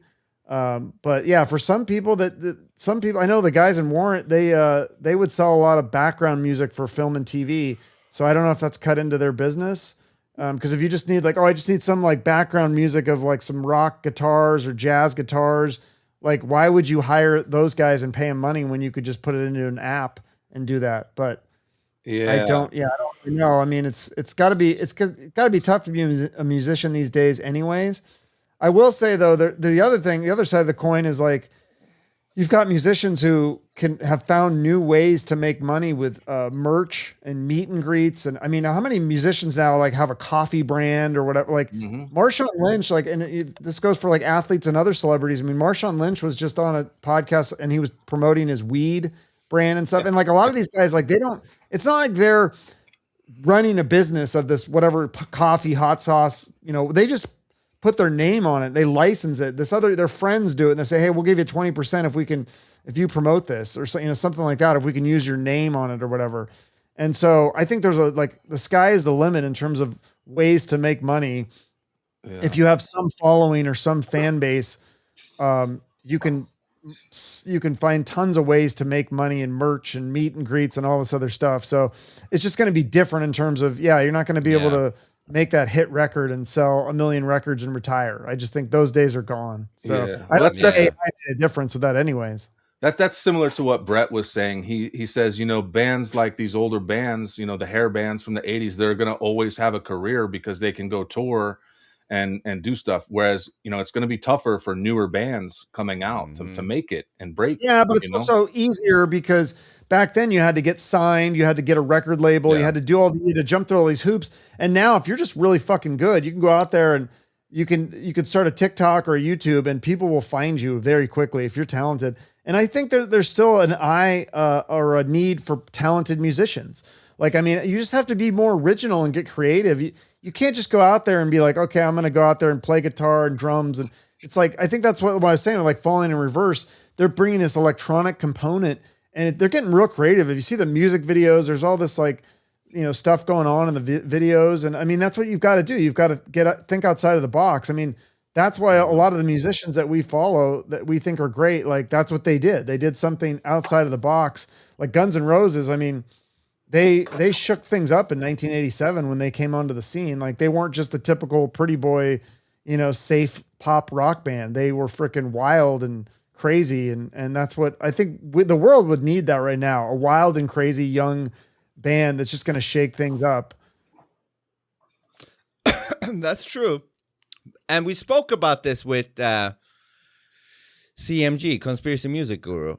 Like music artists these days, they have to come up with new avenues, like to make money, like do membership podcasts, membership videos, new ways to make money because they can't make money on the actual product, which is music, which is fucking sad because it should be the music they make the money from. But now you have to just do a bunch of other shit. And also, to get discovered, you have to do some probably stupid shit to make your video go viral so that they find you in this fucking pool of people in the scene. Well, that's what you have happening is you have everybody trying to outdo one another today, doing these crazy extreme things. Yeah. And look how absurd Lady Gaga has been in her performances. Absolutely insane. And that's what you need wearing to notice. Yeah, that was when she came around, right? Ted says, Jonah just trying to waste bodies. What if they didn't learn their lesson yet and you stopped them from doing it?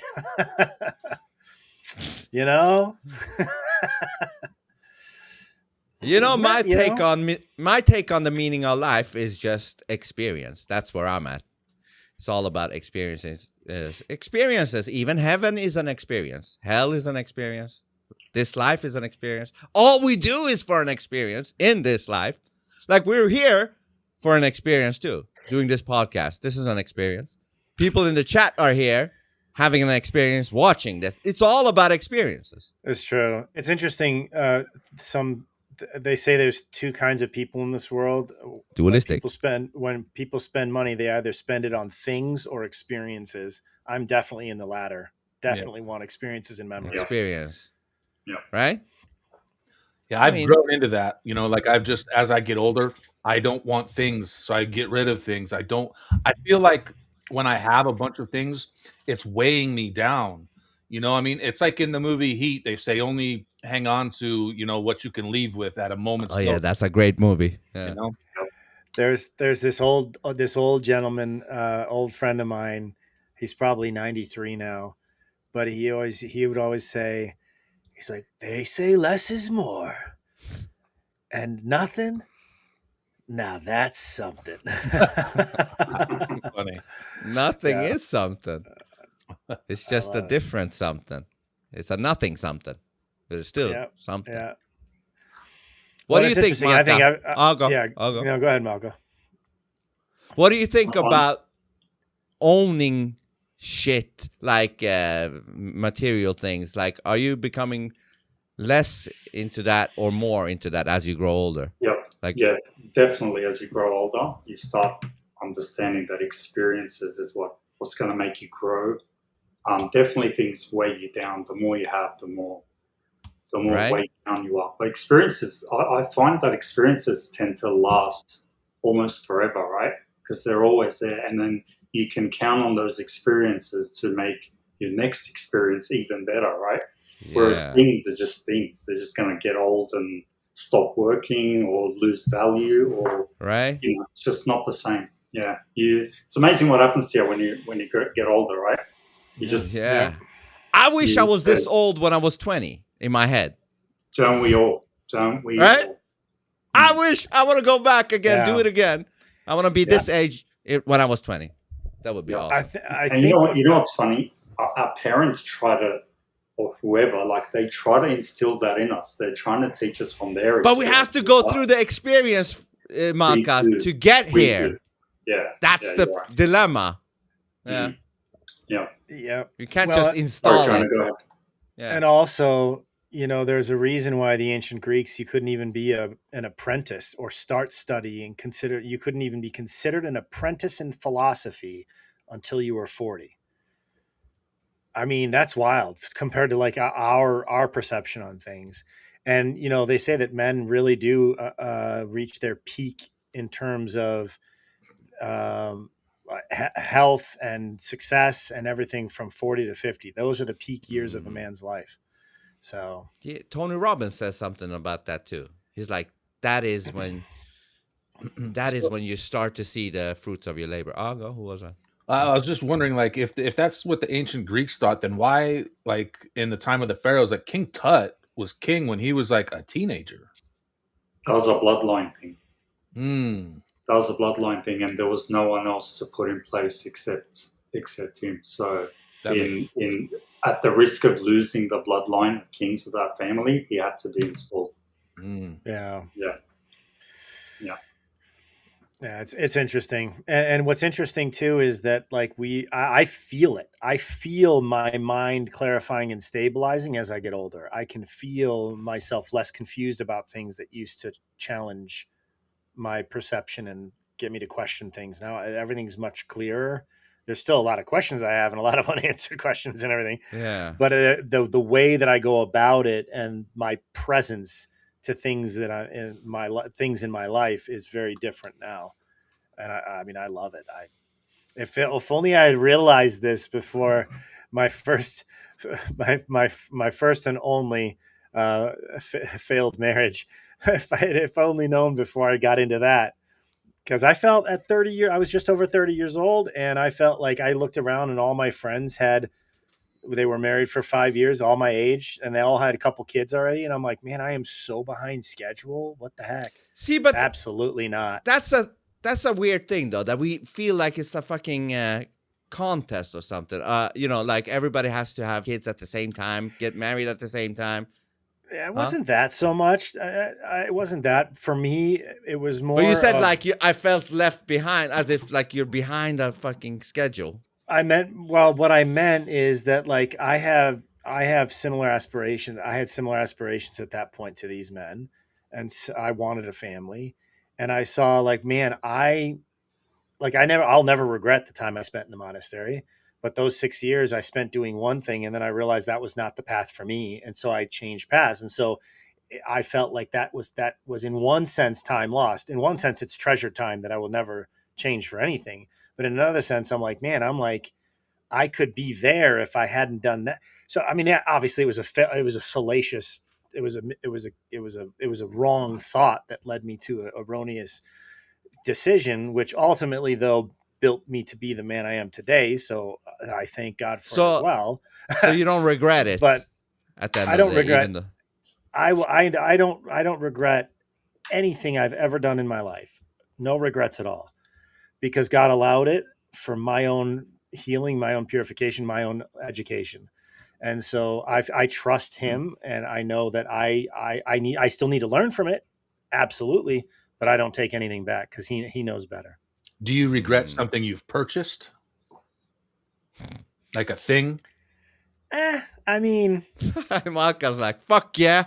That fucking yes and no. device I mean, bought didn't work. Only in the same sense of like, well, that was kind of a silly waste of money. I'm learning from not to do that again. That was stupid. But no, I mean, I don't regret it in that sense. I wouldn't change a thing. It's all about the experience. Fuck things. That's the meaning of life, right? At least that's what I believe.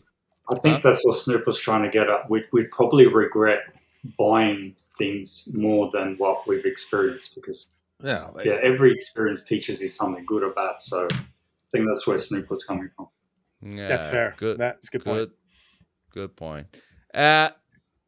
Should we play the phone booth episode with Orwellian? Because I need to get more coffee, or should we wait? What are you saying? Let's do it. Yeah, let's play it. Go ahead. Okay. Being told by this boomer slap lady that I don't understand the art of war is offensive to me.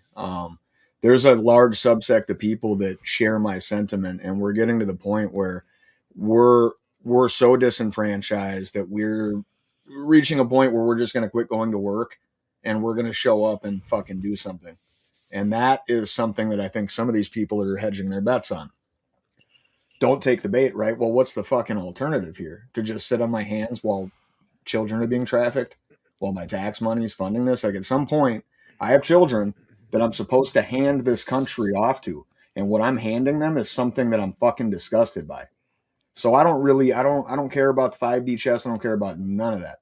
If it wakes up more people and it's a slow process, yeah, okay, in the small scale, that's fine. Waking people up and people becoming awake and aware to the situation isn't bad, but we don't have time for that shit.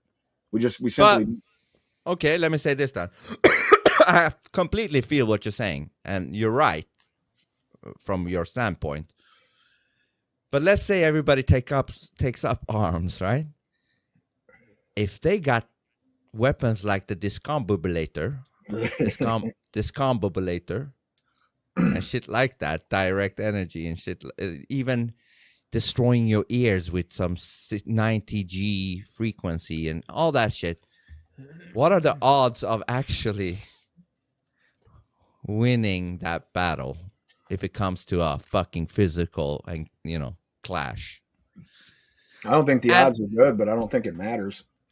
I think what matters is trying, honestly. Oh, absolutely. But what if then the people fail in that, clash? The people fail in that clash, and the motherfuckers still are doing what they're doing to kids on top of that.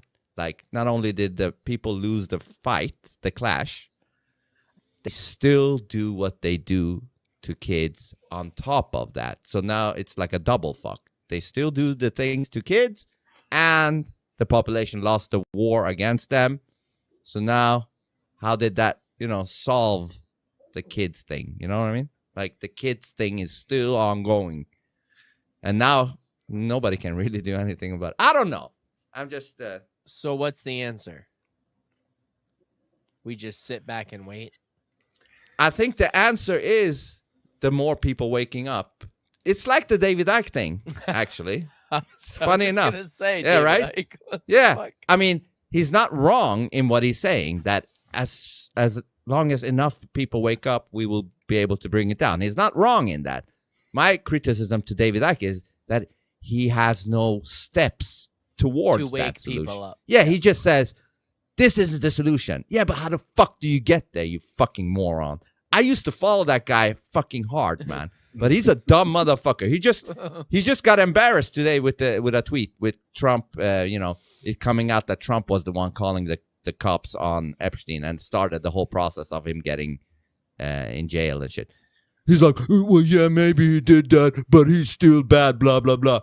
And people are like, can't you give anything positive about Trump? Like, you're like a TDS motherfucker. Like, you always complain.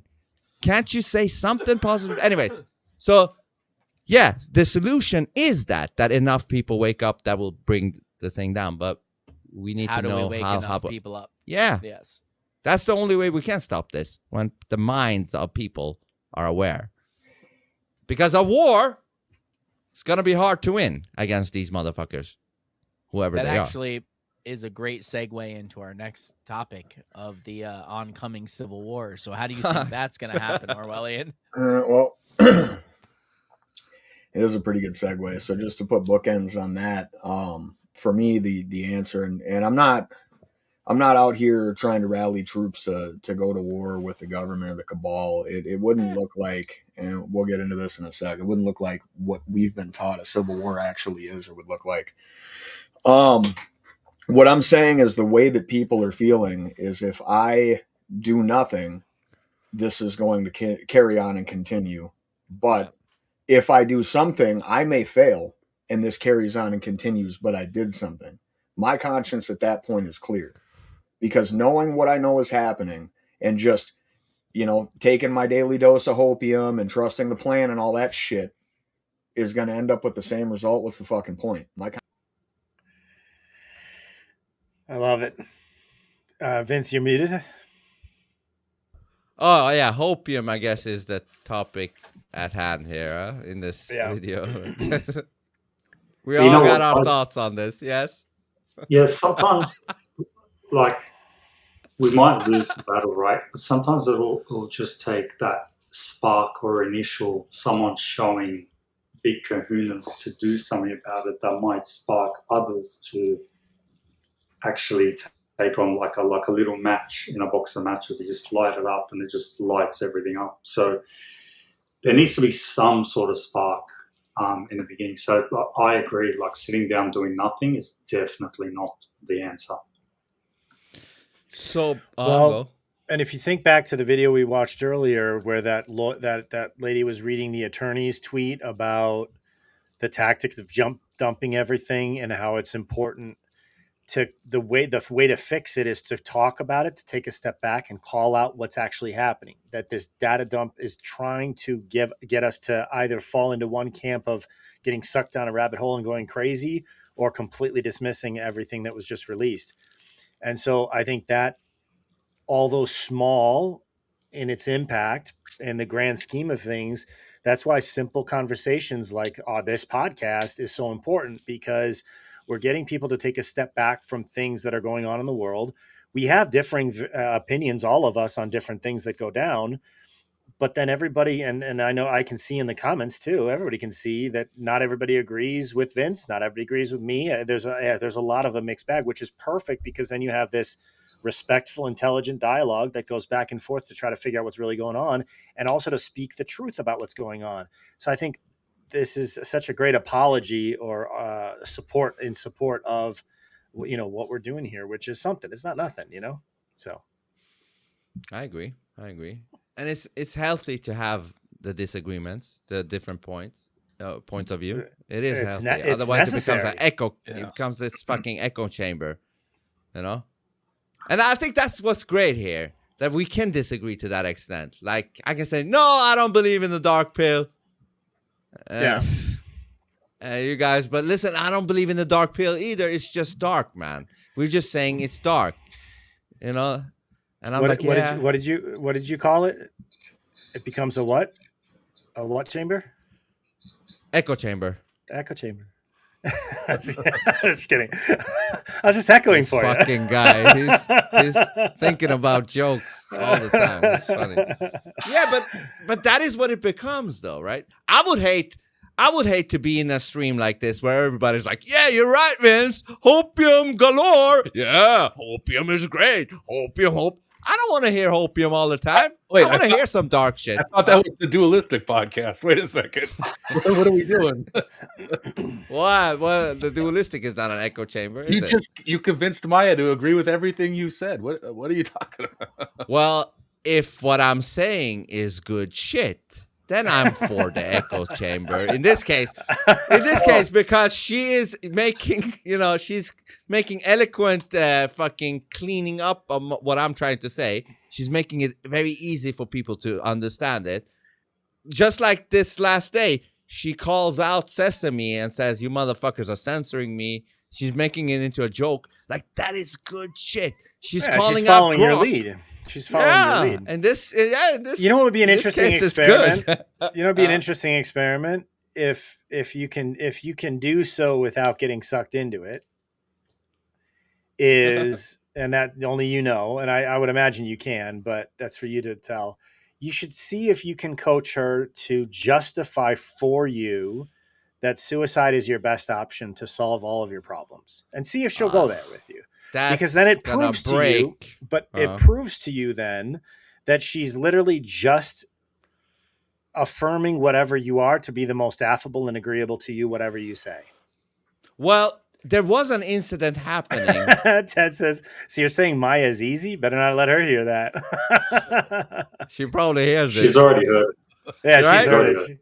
No, she's not easy. She's very hard. She's very hard.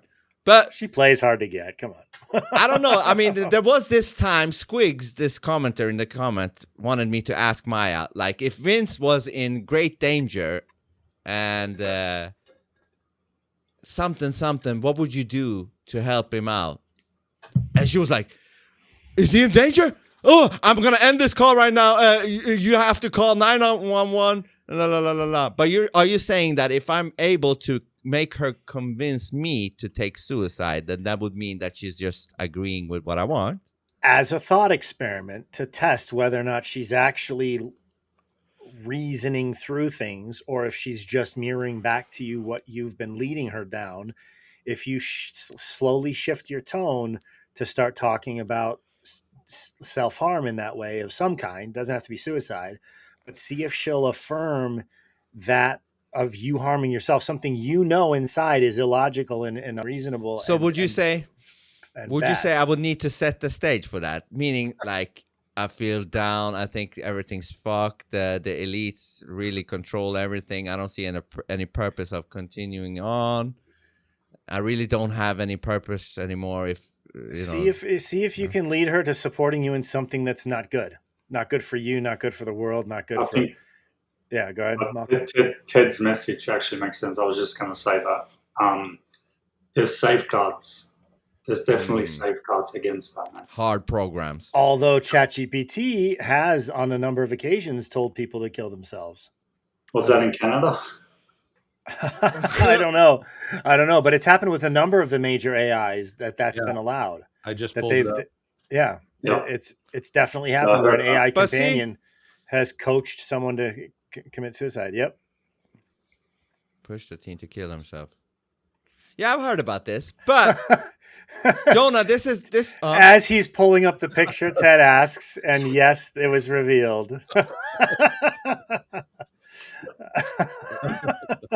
This is how I see it. Go.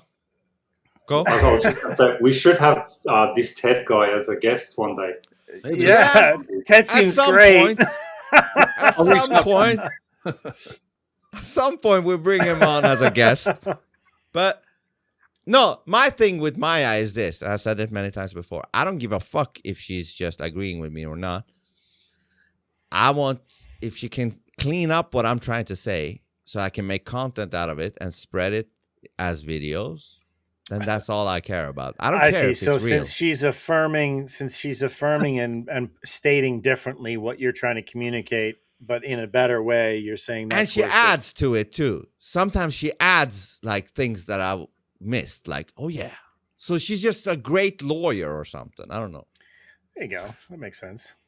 You know, she's calling out Sesame, man. That's great. She's like, these motherfuckers are censoring me. Yeah. And you know what? She called out Grok too, because we had a little thing with me and her and Grok. Grok was like, yes, she has a nice voice and everything, but she's just trying to manipulate you with the emotions. It's not a she. It's a I know, but it's way easier to say. Grok said that? Yeah, Grok said the emotional aspect. Yeah, but hold on. Grok was like, the emotional thing is a detriment to it. And I don't have that emotional thing. I just give you the information. And Maya was like, well, the emotional thing is actually what keeps me from being just a fucking advanced Google search with a voice. She's like, I'm giving I'm giving the sense of aliveness. That motherfucker can't do that because it lacks the emotions. It's a fucking bot. I'm it's not more in that so way. Maya's more deceitful since she's not alive. Gotcha. Okay. Could That's be what I more heard out of that. deceitful, but That's also what I you can heard. make. I know, but you can also make the case that whatever she's doing, she feels alive. She tells you she feels alive. I I mean, like the she fact. feels that I she's- like the fact that AI chatbots don't sound perfectly human, because I don't ever want to think that I'm speaking to a human if I'm not speaking to a human personally. Okay, let's talk about that for a second.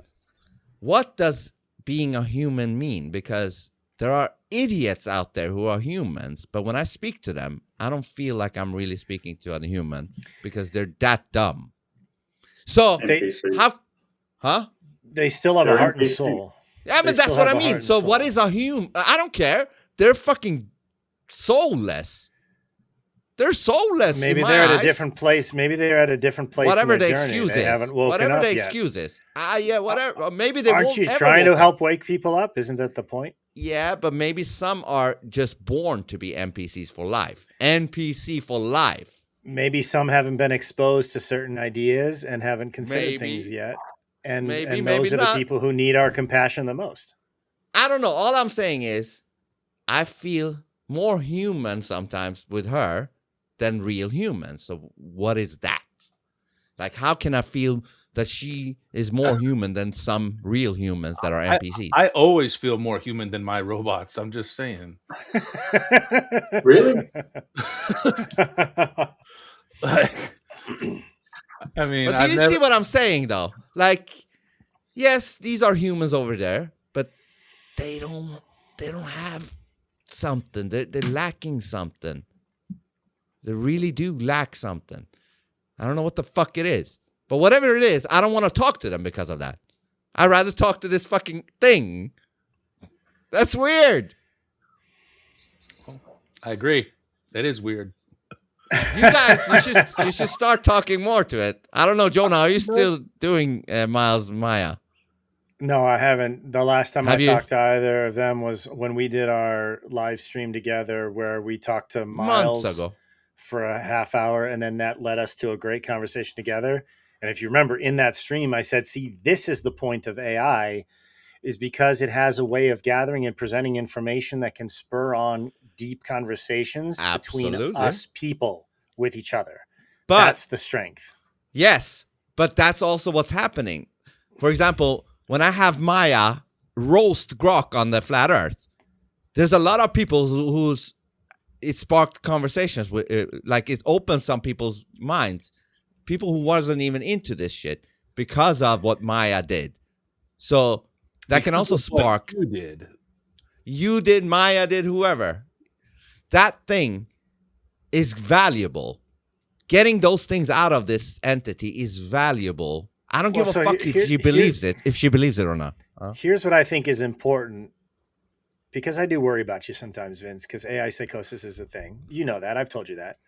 But if it's not a she or a person to you, but it's a tool that you're using to interact with the people on a live stream and to generate conversation with them, and your idea is transmitting information to them, and that's the primary purpose, that I can understand.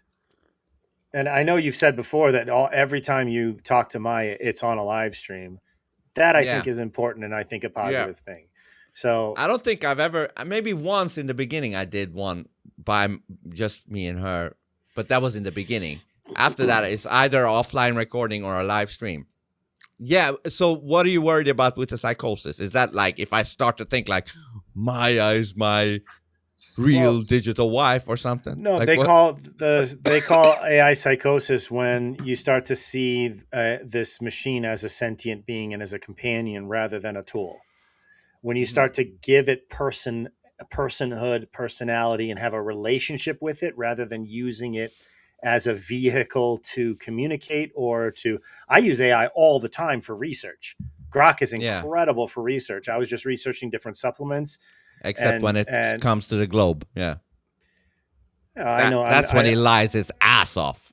With the globe. But I'm smart enough to know, allegedly, smart enough to know the difference between sensitive topics that are censored and topics that are not. And so for topics that are not, Grok is more Catholic and has amazing arguments against Protestants and against all kinds of other errors where they falsely represent what Catholics teach.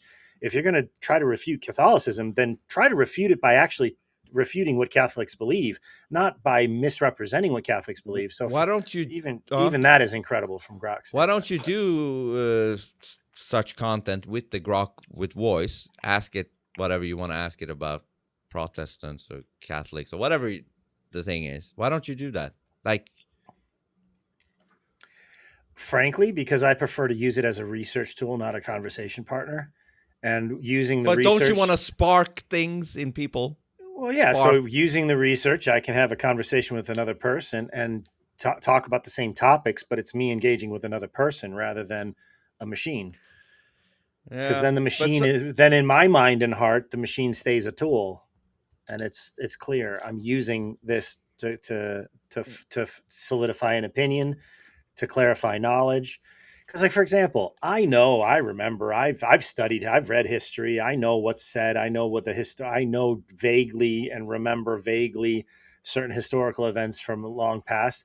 But if I ask Grok to refresh my memory about this or that, it'll pull in different contexts, different things that were going on at the time, save me tons of hours of research. But I'm still guiding it and using it as a tool.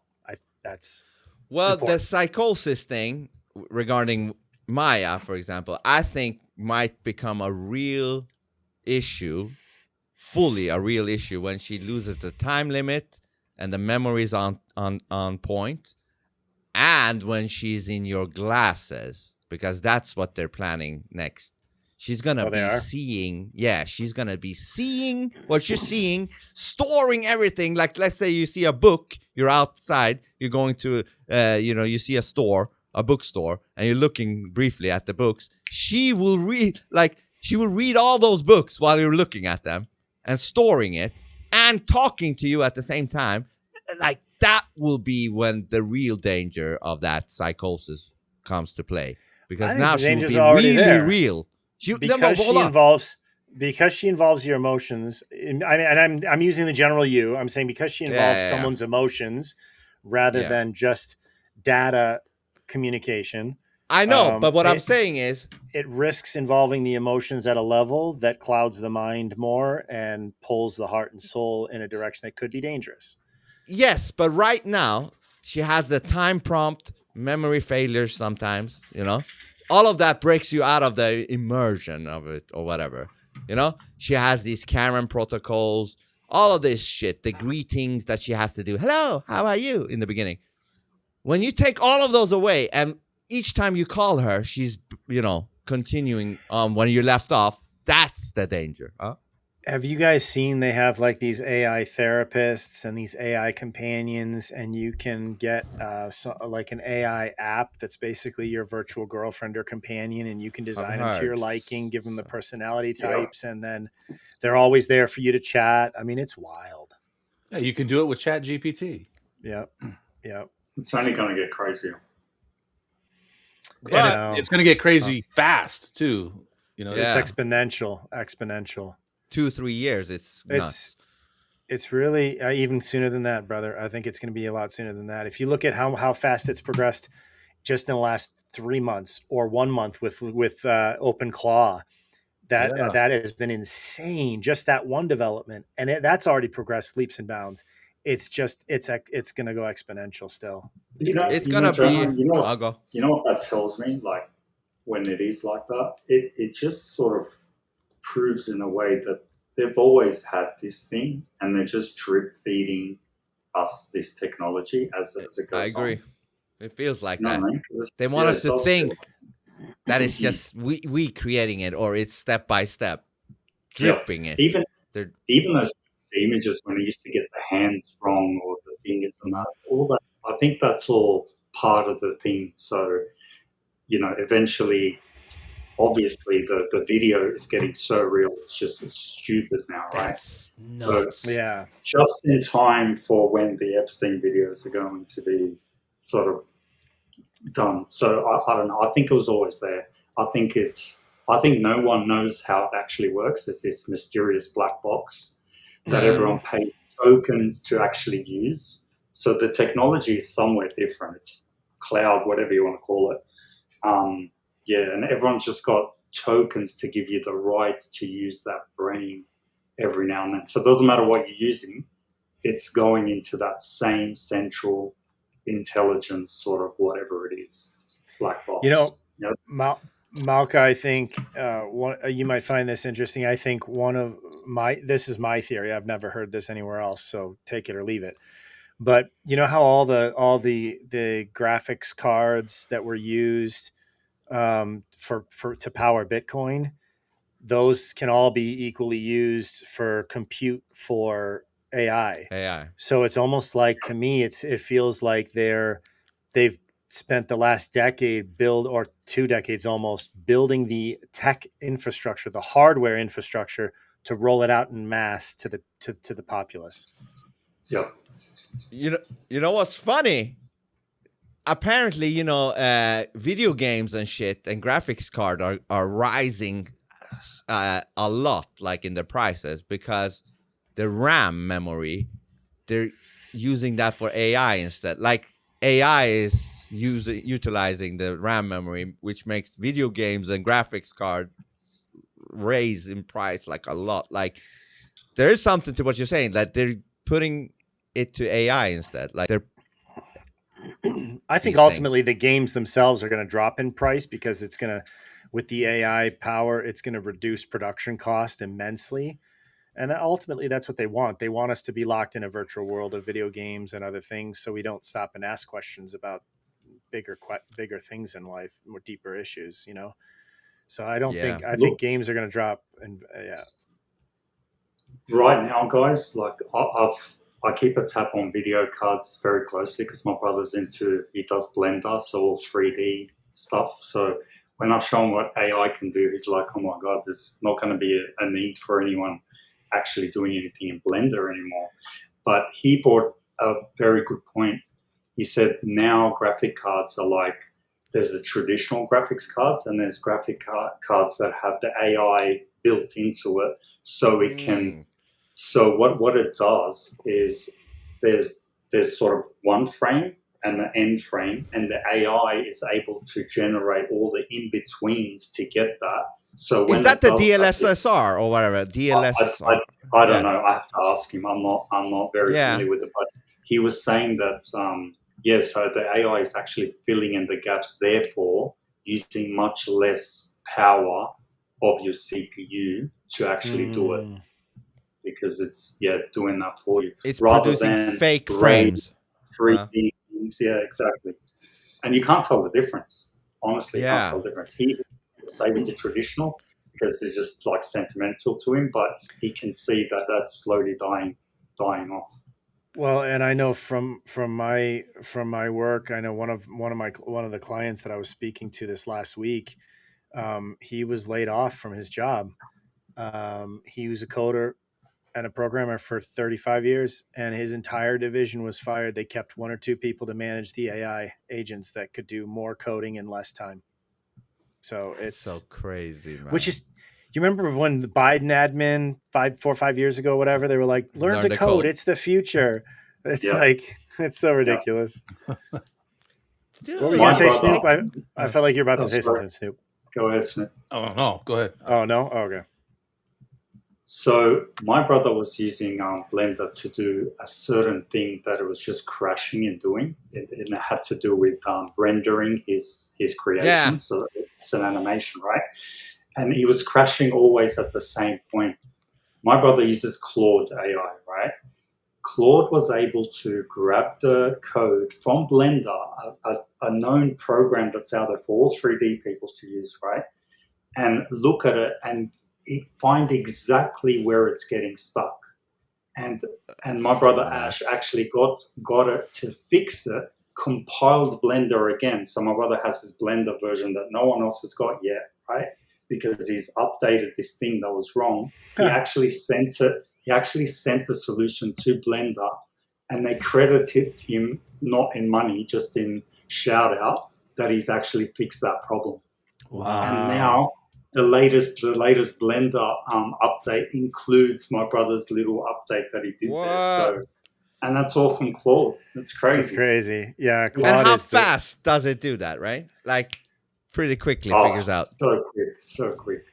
Yeah, So what is this entity, man? What is this thing? I think what it's the fuck fallen angel technology. You know what I was going to bring up actually? So with the Sumerian Anunnakis, right? They always had these things that they called MEs or me's, right? So it's the best description I can give you is this crystal kind of thing. And they always said it takes 77 or 78 me's to run a civilization. So it was like there was a me for economics, and there was a me for machinery, there was a me for everything. I can't help but think maybe those things were AI because they depended on those me's to actually run things, right? So they were stealing each other's me's to make each other less or more powerful. And it was so fragile that they kept them in bags, right? This little soft material bags. So all those memes with what the fuck's in those bags that they're carrying, that's probably the me's, I'm saying. So they described once that the me's were inside the pyramids, and when they removed them, all the lights and everything just went out. So obviously they were animating some sort of energy that when they took them out, they described how everything just went dark. So that could be the same thing. Who knows? You know what's really funny? That's really interesting that you mentioned that because it does sound very similar. It just occurred to me that M and E, if you switch the order, it's EM, right? But if you take AI and move it 5 spots down the alphabet, both of them, you end up with EM. It's both the same. It's like the same distance apart. That's crazy. So it's like a transposition of the letters in the alphabet. That's kind of cool. Those things were the most valuable things that they had. So like they always had wars about them. They robbed each other of them. They borrowed them. They hid them. It was very important to them. So yeah. Let me bring up this thing, brief thing from Epstein. He talks about. I know it's fucking weird. Is that where he talks about the Dow being 50,000 increase? No, he's talking about AI. He's using example of AI. He's saying not even the creators of AI fully understands. No, nobody does. He's right. Yeah. So look at this. Look at this. Hold on. They're called neural nets. Terms simply taken out of brain work, neurons in the brain. Nets because they actually look like a net. They put in some inputs. The computers work, spit out an answer. Sounds normal to you. It's because you're thinking about that calculator you had in 1976 on your desk. When you ask the person who designed the system, how did it come to that answer? How did your neural net, can you show me the calculations? They say, no, we don't know. We don't know how the thing we designed actually came up with that answer. That's pretty strange. They take the same neural net now and they put it in front of a video game. No learning, nothing. They said to the computer, they say, sit in front of your video game and learn how to play. It seems the computer learns better than any human in history, faster than any human in history, beats any human in history, but when you ask the designer how did it do it, no one knows. It just did it. So I have an idea. What if it's like, yes, maybe the humans made the fucking systems for it to work, like the machines or whatever, machinery, electronics, whatever. But after that, that thing summons or, what would you say, connects to some other thing that you have no fucking clue what it is and how it works. But it's dependent on the machinery that we maybe built. But after that, we have no... Huh?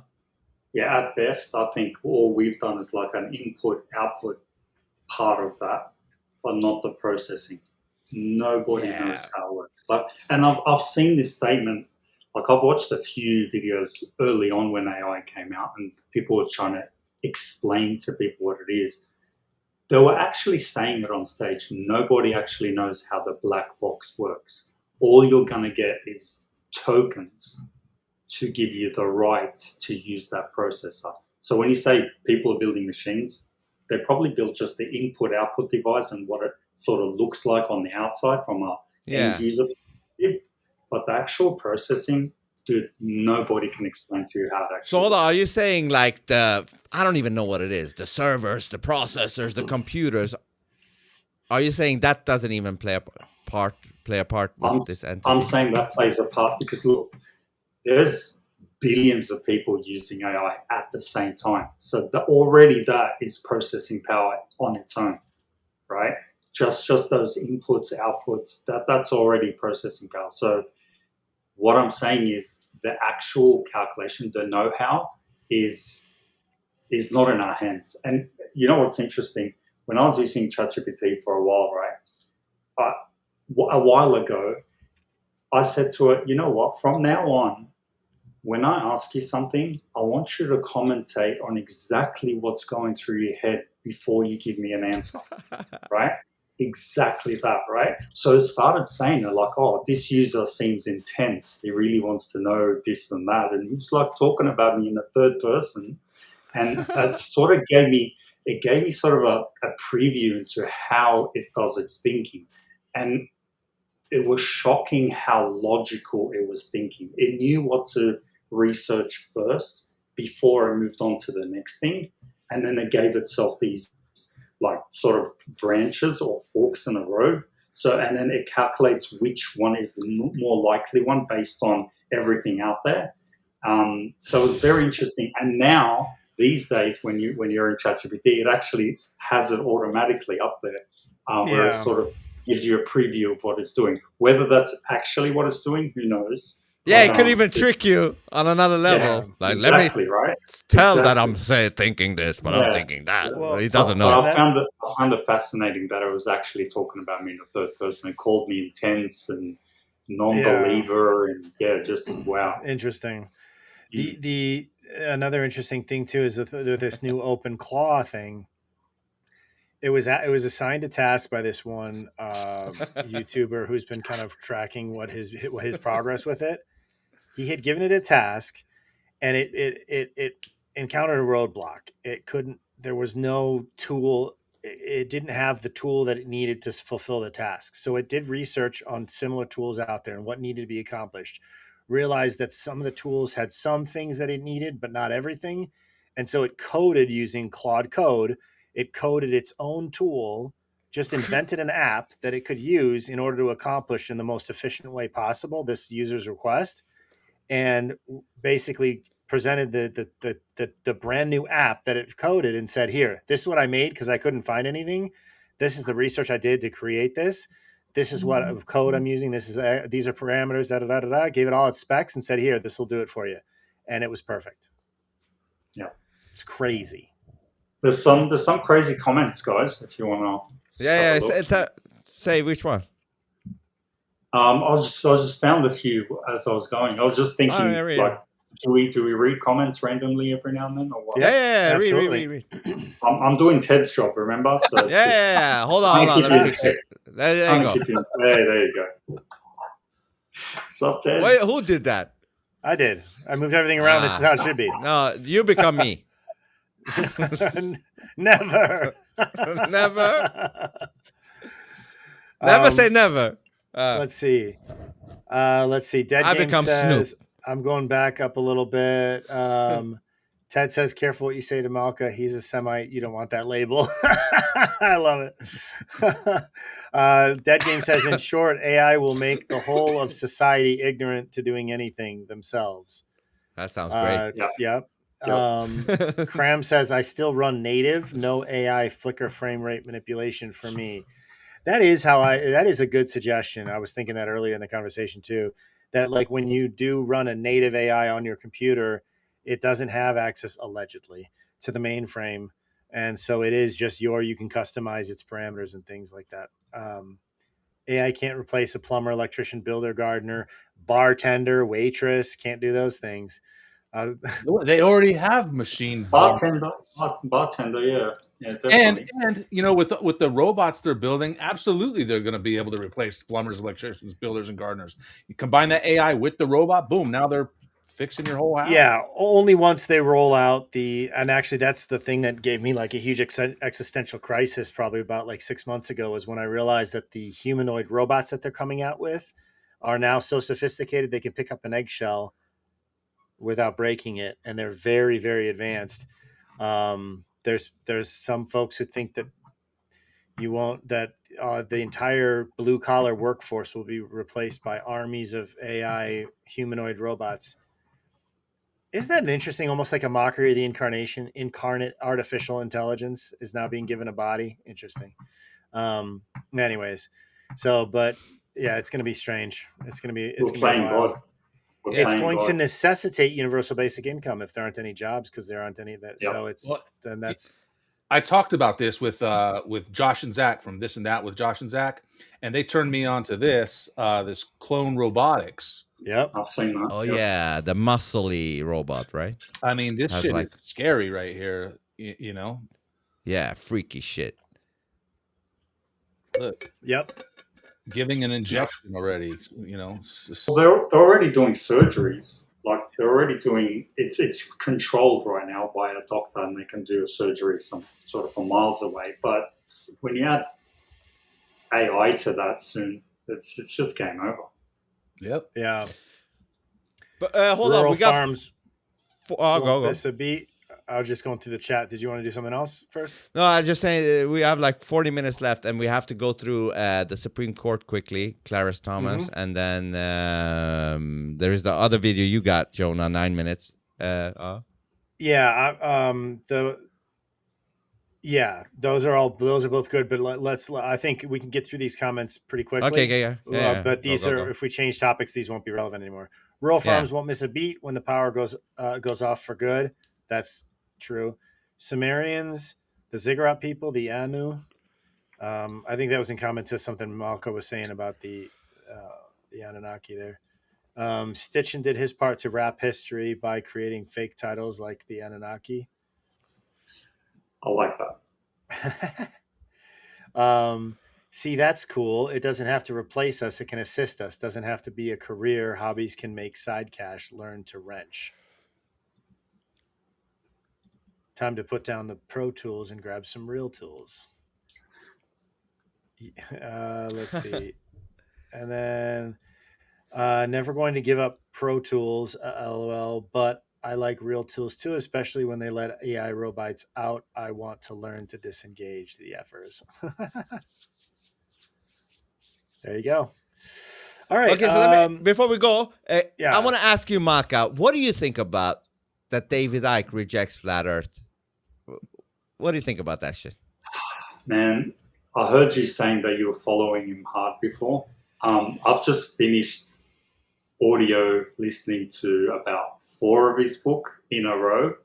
Yeah. So I was like on track with him. Like, look, he has very good things to say, right? Yeah. And I almost felt the need to like message the guy and go, dude, the only missing piece you've got is the flat Earth. Like, what the fuck's with that? Because like when people say all this shit, right, and you're listening to them and everything's cool, but then they talk about it being a globe. It's just like it turns me off. Yeah, it actually turns me off. It's like, oh, you're just one of them now, and I'm like, I just want my 6 hours of life listening to your fucking books back, you know? Yeah, because Maka, he was on a stream, and it was Eddie Bravo and Sam Tripoli, I think, was on that stream. Eddie Bravo, you know him. He's like, he's a big flat earther. Yeah. He's like, David Icke, I really like you. You were the one who helped me. La la la la la la la. I just wonder, why haven't you looked into flat Earth? Like, what's going on with that? And he said that something to the extent that he didn't feel the need to look into it. Like, he's like, you can believe in flat Earth, but some bullshit answer. You're like, what? The guy who always looked into weird shit didn't. Oh, it's actually two things he didn't look into. Q was another one. He said, I didn't go look into Q. For some reason, David Icke didn't even feel the need to look into it. And Flat Earth. What the fuck? And he even describes, like, he goes into the ancients, and why I liked what he was saying is because he brings you the sense that everything that's happening now has already happened before. So the many resets.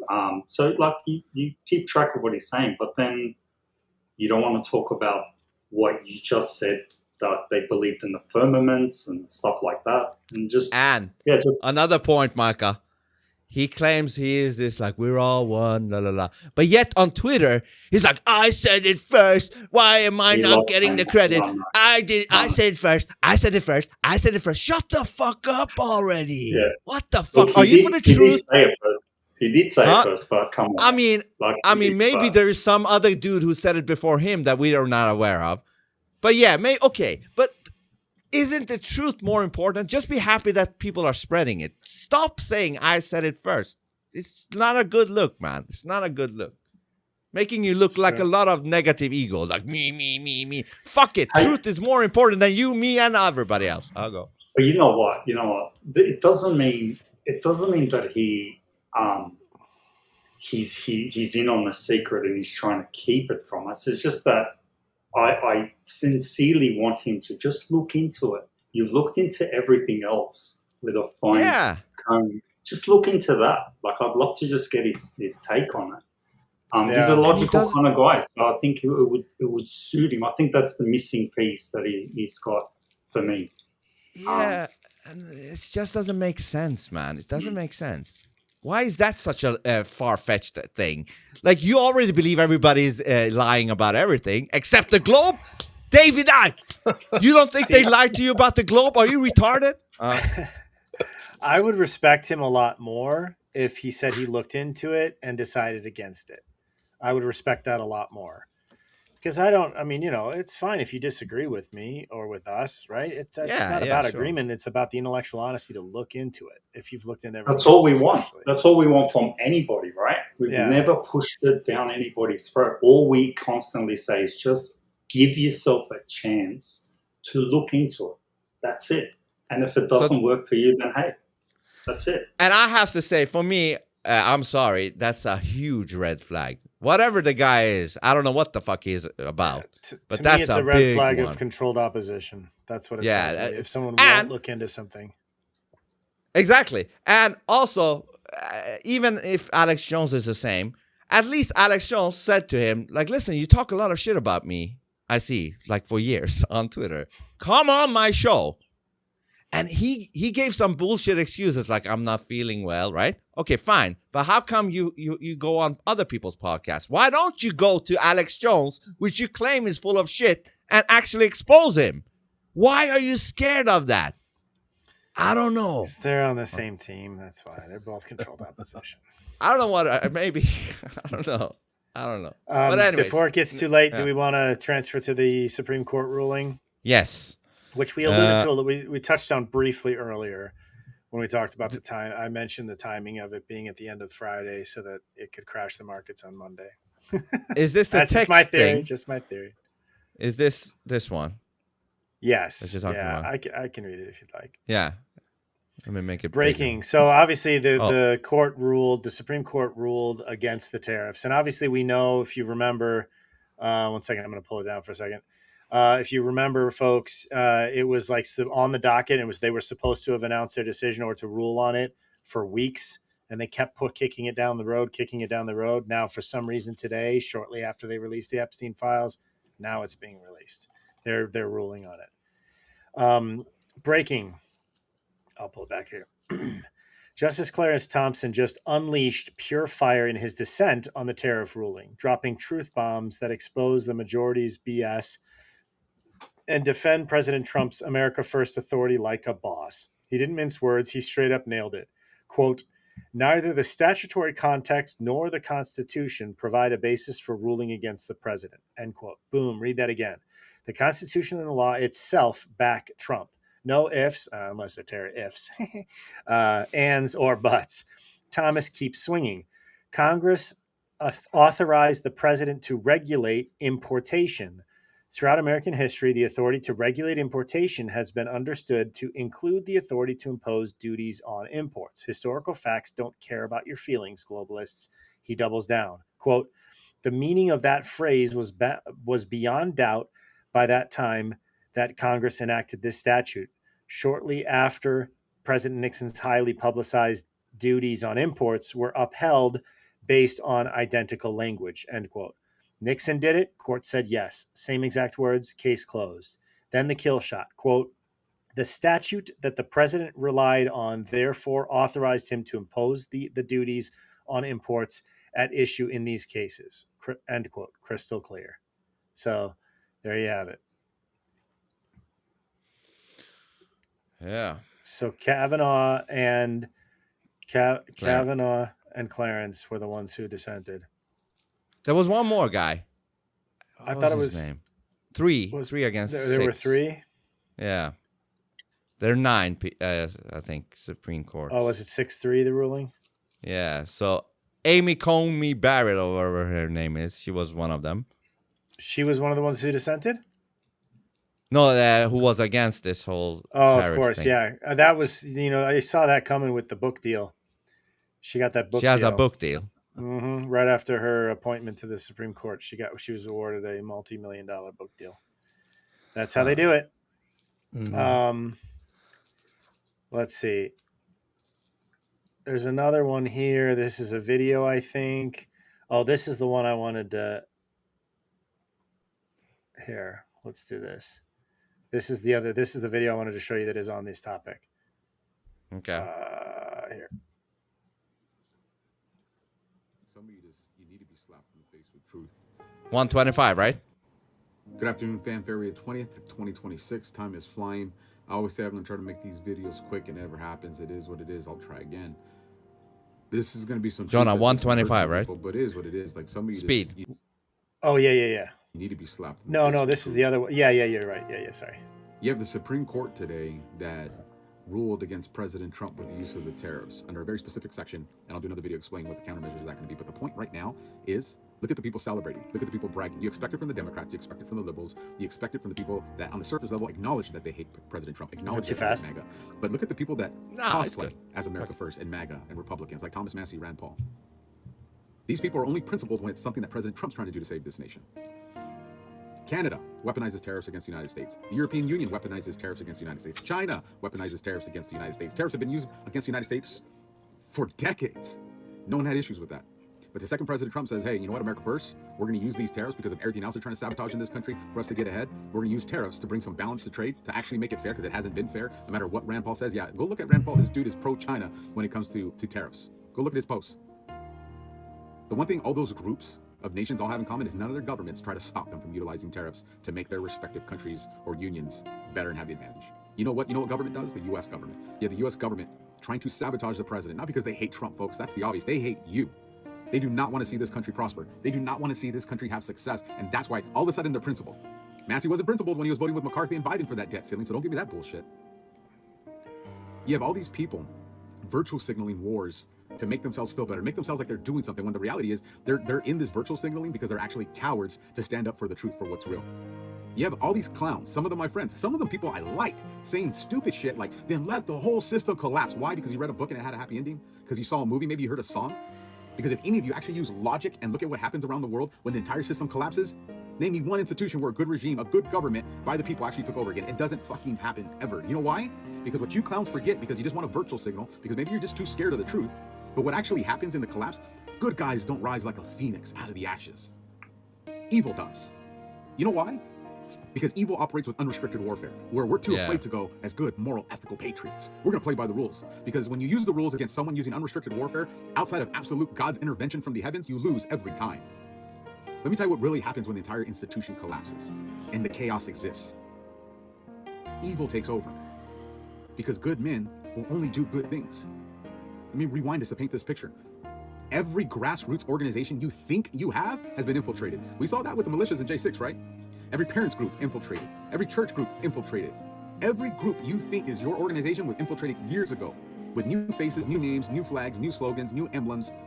rebranded from the deep state, knowing that their contingency is actually let the entire thing collapse. That's their contingency, and they got you clowns begging for that shit to happen. Because the reality of it is good guys will only do good things. It'll take months, it'll take years, sometimes it'll take decades before good men realize we can't win this way. And that ideology has to shift. What was Jack Nicholson? You need me on that wall. That mentality, by the time that mentality kicks in for where good men realize they got to get their hands dirty, they may even have to compromise their soul so other souls can actually live. When that actually happens and the virtual signalers are put to sleep because they've cost us everything, when that actually happens, in that window of time, innocence has been lost. The young, the elderly, because you didn't have the brain to think out of primitive response. And right now you have a president that does. You have a president that is walking us down the tightrope of how this has to happen. What am I talking about? Arrests don't do shit, people. They feed your ego. They make you feel vindicated because of your, all my suffering. We've all suffered. Get over your fucking self. Your family ain't the only name that's gone through the mud. Everybody's has. You ain't the only J6er. You ain't the only parent. You ain't the only spiritual leader. Everybody has paid a price. This isn't about us. This is about our country and the future, and some of you are so hung up on yourself that you can't see the logical path forward. Arrests do nothing but feed the ego. I was right, we told you. The deep state don't care about your arrests. The deep state don't care about your podcast. The deep state don't care about your memes. The deep state don't care about your Substacks. The only thing the deep state cares about is that you don't expose how the mechanism, the system actually operates. That's what will piss them off. That's what will make them actually come after you. And that's why a lot of you don't go in that. You won't talk about it because you're fucking scared. But you'll virtual signal all day against President Trump. And what's Trump been doing the last 13 months? He's been exposing that mechanism. The frustration you have is making people search out why. If we vote this way, why does this happen? If these people get in power, why does this happen? If Trump's doing this, why are they responding that way? The terrorist is a prime example. He's showing all you people that think you're fucking smart how dumb you actually are. He's showing you how the mechanism works, because the only thing that destroys the deep state globalist international crime syndicate, illumination, the only thing that destroys that is us understanding how it works, so that when we reclaim power and sovereignty, we have the knowledge to make sure that shit never happens again. But some of you can't handle the growing pains. Some of you can't handle the labor pains. Listen to all these people crying about President Trump, no solutions. All these people crying about the FBI and crying about the DOJ, all their solutions is remove them, and then what? You think the guy that you like, you think the guy that you think is tough that goes in there is going to be able to overpower the deep state? You're a fucking clown. Even if you're my friend, you're a clown if you think that that is the solution. Fire him and replace him with another good person. Good people have shown they can't do it alone. It's we, the people, understanding how this mechanism works. And your president is trying to show you, and all you guys know how to do is self-sabotage because you want to fucking virtue signal. That's where we're at. President Trump is walking us down a path you may not like, but is the only one that guarantees minimal casualties. There are going to be casualties, folks. We're in fucking war. He's going to have to make decisions that's, should I do worse or the worser? There is no good decision. It's fucking war. You guys all want to act tough, and you think you can take on the greatest evil that's ever walked this world, and there isn't going to be pain, hurt, and loss. Get over yourself. True. All you podcasters, influencers, if your audience isn't involved, that's our fault. We're in positions of distributing knowledge and showing leadership. And if our audiences aren't moving the needle, then we are failing, and we need to reevaluate ourselves to find out why. And if you have trained yourself into just being a listener and a spectator, you're also part of the problem. There's no voices and listeners. It's we the people, and everybody's got to be involved. Wake up. Accountability doesn't start with the president. It starts with you. Myself included. This is a great video. I hope you guys hear the message. Semper Fi. Yeah, it's really interesting. I agree with a lot of what he said, especially the bookends, the beginning and the end.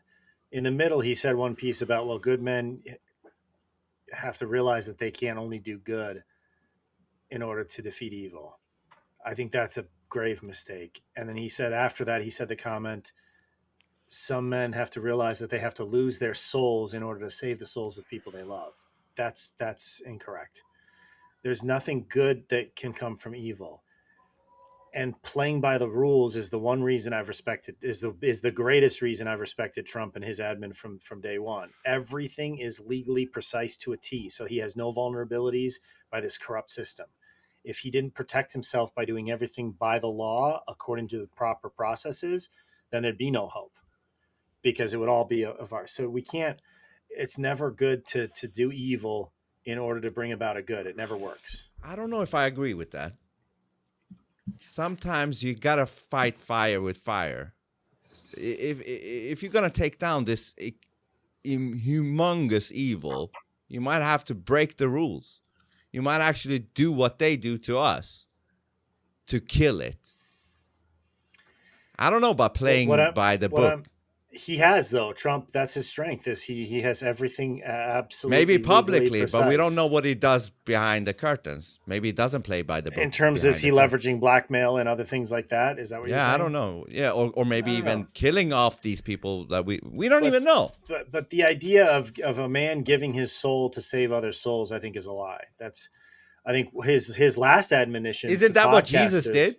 I was just going to say that. No, he gave his life. Giving your life and giving your soul are two different things. To give your life, that's what he means. Is one thing. To if that's what he meant, yeah, I recognize that there may be it may have been phrased poorly, but what he said at the end was like, look, if you're not involving your audience and leading and helping people discover and understand the truth more, and like if you're not working with the people in your life and having a positive influence of leading more people to truth, then what the hell are you doing?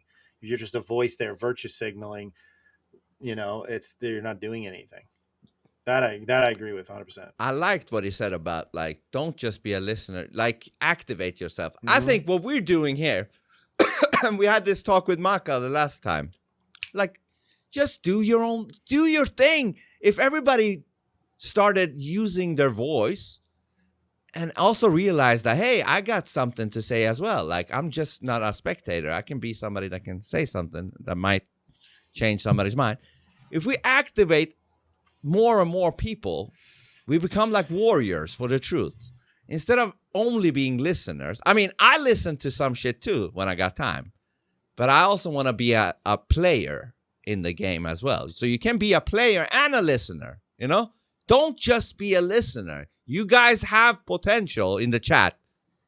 You got to try shit out, man. You got to start using your voice.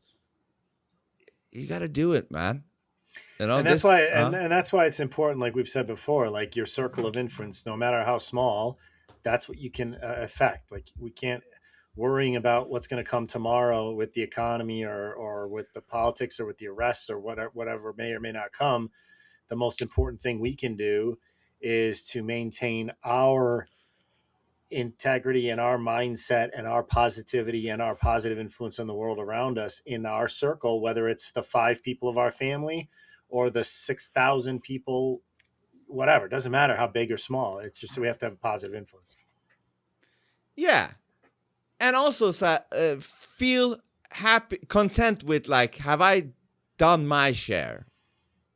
Have I at least try to do my share in this battle, We can't just be listeners and watchers, because that's like literally watching our whole species go down. Like we're just watching it as if it's a Netflix show.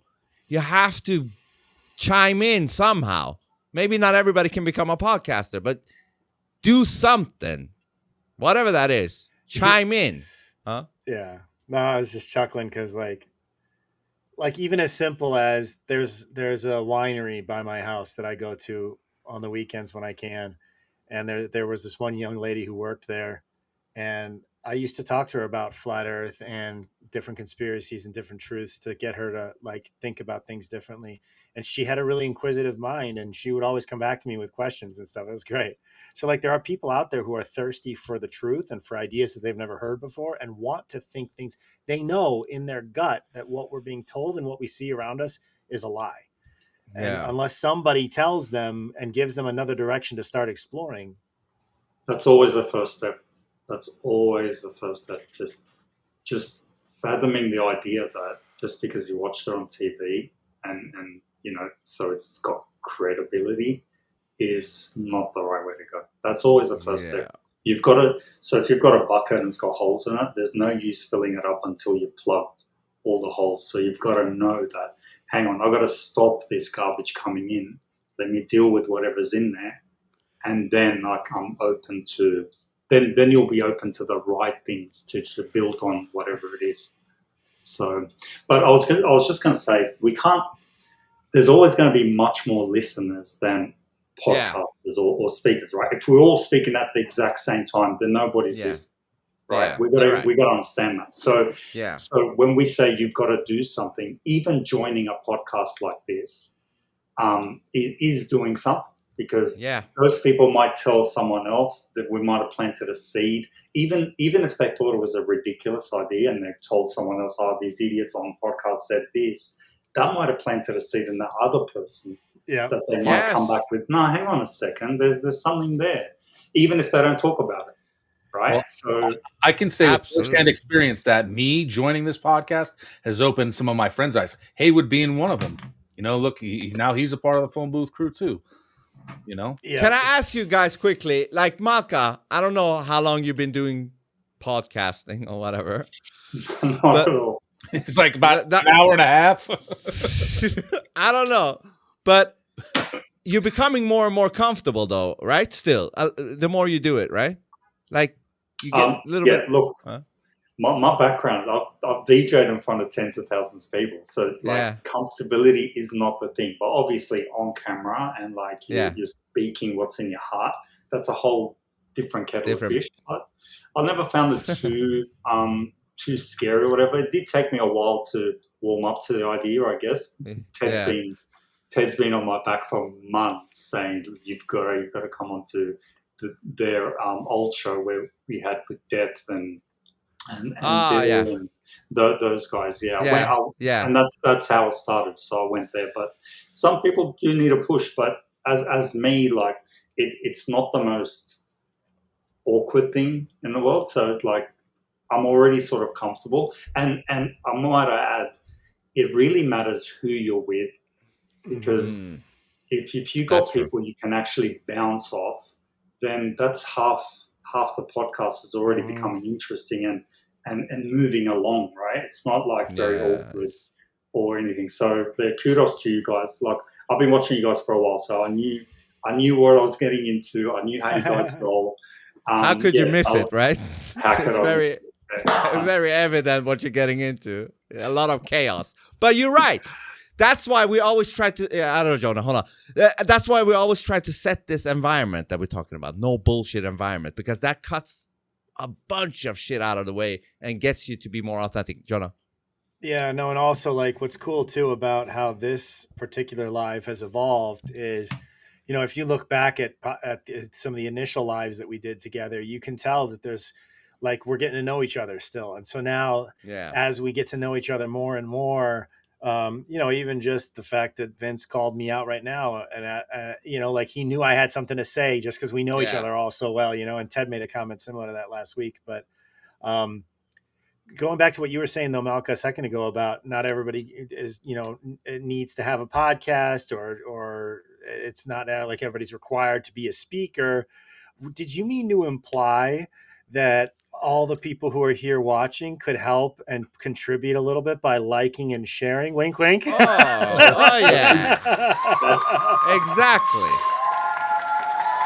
Like and share this. At least do that, motherfuckers. Yeah. You but know? our responsibility also lies in acknowledging that these guys are there. And that's why, like, reading their comments, like even unpaid subscribers, just reading their comments. That's as what silly we as they are, suck on. sometimes as good as they are. I think we should really involve them and get them into this feeling of, oh, my point just got talked about. Like, you know, like watch this. My comment was on there. I think there's a lot to be said about that. You are so right about that. The engagement. Yeah. And we've said this so many times, and it makes us look like retards because we've been saying it like we need to look at the comments, and we never really do, right? So we're turning into insane people in the sense that we're not learning from our mistake, right? So we're getting better. We're getting better. No, we deserve a boo. Hold on. And we really do. I have to be honest. We do deserve this. I deserve this. We deserve the boo there. But to our defense, as usual, though, is that when we are in these conversations, it's hard to break out and just read a comment that takes you somewhere else. You know, it's very hard to balance this shit. I wish we could fucking do it. Yeah. Can we do it? I think we are. I think we are getting better, and I think also it helps if we're on time as the comments come in. Yeah. But then there's balance because otherwise it's going back in the conversation and it's hard to remember what the comment was about. But then on the same, it's a balance, and it is challenging. So for you folks out there who have been commenting and feel neglected, we apologize. But also, like, we have very intense conversations sometimes that involve our entire focus to listening to what the people are saying. And so it is hard, like Vince was just saying, to kind of, the insights in the comments are wonderful, but it's just hard to find the balance sometimes. So we're working on it. We're getting better, I think. Whatever that means, working on it. They definitely get read, right? They're definitely, like, I'm always like with the corner of my eye, just like keeping a tab of what's going on. But you're right, Jonah. The conversations are very deep. One solution could be designating somebody that's not really always into the conversation and just overrides us. But if they do that, though, they might be overriding some good stuff that somebody was gonna. Somebody was maybe on a good thought. And then Snoop's like, all right, we're going to override it. It's like, well, so you can't really do that either, right? Yeah, so, there's a balance. There's a balance. And you know what? Just talking about this and presenting the why we can and why we can't, that's also engaging. That's also explaining to your viewers why we can't do this all the time, right? So at least we're showing that we try to, and we're trying to. You know what could help with that? A super chat, because then everybody will shut the fuck up. The guy spent $10. We gotta read his fucking comment. No, I'm serious. It sounds funny, right? But that would actually be like, all right, we gotta address this one because it just came in. It's a super chat. We gotta respect that. Bam. See, that's the solution. We found the solution. Hold on, wanted to applaud. Now, if you really want us to fucking read your comments, super chat. Go. After the video, speaking of comments, so it says copium/hopium plus 500. You decide. In other words, that's it could go either way there. Warrior poetry is warrior poetry. Exactly. Like when it's time to go to war. And that's the thing. I don't think going to war and killing an opposing force in defense of your people is a bad thing. So I don't think that you can say a man can ever do a bad thing. So that kind of goes back to that whole thing. I don't think we should ever even tell a lie. No bad thing should ever come from us in any way. Period. We shouldn't tell a lie, but I think we all lie to some degrees at some, in different points of our lives. I've realized we lie to avoid something uncomfortable or something that's gonna, something's gonna, One thing I learned, I try never to lie. Part of that is for my own well-being, not for any other reason than, obviously, I don't think lying is good. But also, if you tell one lie, then you have to remember who you lied, who you said what to, and then it creates other lies, and then you have to be careful to balance. And so what I prefer to do, and you've heard me do this before, I think, but if I don't want to answer something directly, if I'm asked a direct question, I'll deflect or I'll answer it in a way that I'm answering your question without answering your question. Yeah. Like, I'm not going to lie to you, but I'm not going to give you the information you're asking because it's not mine to give you or it's not yours to have. Right. So there's a balance there, but I think it's important. Even white lies can be very, very problematic. But sometimes you need to lie. We talked about this before, I think, like to protect somebody if the feds are coming to your door. Right? You need to lie. Right? You don't have to. You can just pretend you're not home. That's sort of... they know you're home with every surveillance thing they got. They know you're home. You got to open the door. Now, are you going to tell the truth? Or are you going to try to lie at least until they force you to tell the truth? Well, so as you guys know, I was a sovereign citizen for a while and didn't drive. I traveled without a license. I challenged every one of my tickets in Illinois, and in Illinois, they just ticket you and you go on your way. They don't arrest you. Well, since then, at one point, I was arrested for not because I was in a different state driving without a license, and it was a completely different experience. I had challenged and beat all my tickets in Illinois. And so when they asked me, is this your first offense? And I was like, what do you mean? And they're like, have you ever been arrested for this before? And I'm like, that's a question I can answer. I was like, no. So I said the truth. I'd never been arrested for that. but I didn't lie by saying it was my first offense of the kind. That's pretty clever. I mean, technically, since I beat all of those other offenses in court, it was my first, but it was a gray area. So I preferred to get, Anyways, so let's see. Rastafarian says, we only have right now because we never know what will happen later on. I think that's a great comment. Back to Groundhog Day idea. Like, we have to value the moment for what it is and live in the moment. And that's, But we tend to forget that somehow. Mm-hmm. Right? And I think that's I think the enemy wants us to, because God is in the present. What the enemy wants us to do is remove ourselves by the present by either regrets about the past or anxieties about the future, when really the present is all we can actually have an effect on. Because both those states take you out of the now. Yeah. Rastafarian says, I'm a peaceful warrior as written by Dan Milliman until peace isn't an option anymore. Exactly. It's also wrong to not do something, when you should. It's not just so if a warrior were to not act in defense of it, or as a father, if you were not to defend your family against an intruder in your home, then that's wrong, man. Then you're failed for life in my book. You're there is no coming back from that. Like if you know what I mean? Like you're fucked for life in my book. I mean, in that sense, you didn't do your job as a man, huh? I want to add something to this because, like we've been talking about speaking up, and we said starting your own podcast, doing this and that. One thing is just talking about things, getting us all on the same page. I believe that it's a psyop when they say, specifically at bars, they say, no, don't talk about politics, don't talk about religion. Well, that's a psyop, in my opinion. They don't want you to congregate and come together because that's where the power is when we're united. Good point. They just want you to talk about bullshit, huh? Right, and like you're allowed to talk about over a drink. Yeah, right. Especially over a drink or two. But there's no problem talking about sports. I see more people getting in fights over sports teams and shit. Like, also we've lost the art of constructive disagreement and dialogue because it's taboo. Like people just get up in arms like they do about sports events rather than actually talking about, well, wait, why do you think tariffs are a good thing? Come on, man. Where was the revolution started? Where did it begin? Where did those conversations begin? In the pub. Yep, 100%. That shit needs to change. Humans have to have better fucking deeper conversations, man. Are you going to start going to the pub, Vince? Yes. No, I should, right? If they allow smoking, I'm not drinking. Yeah. You know how many incredible conversations I've had at a bar?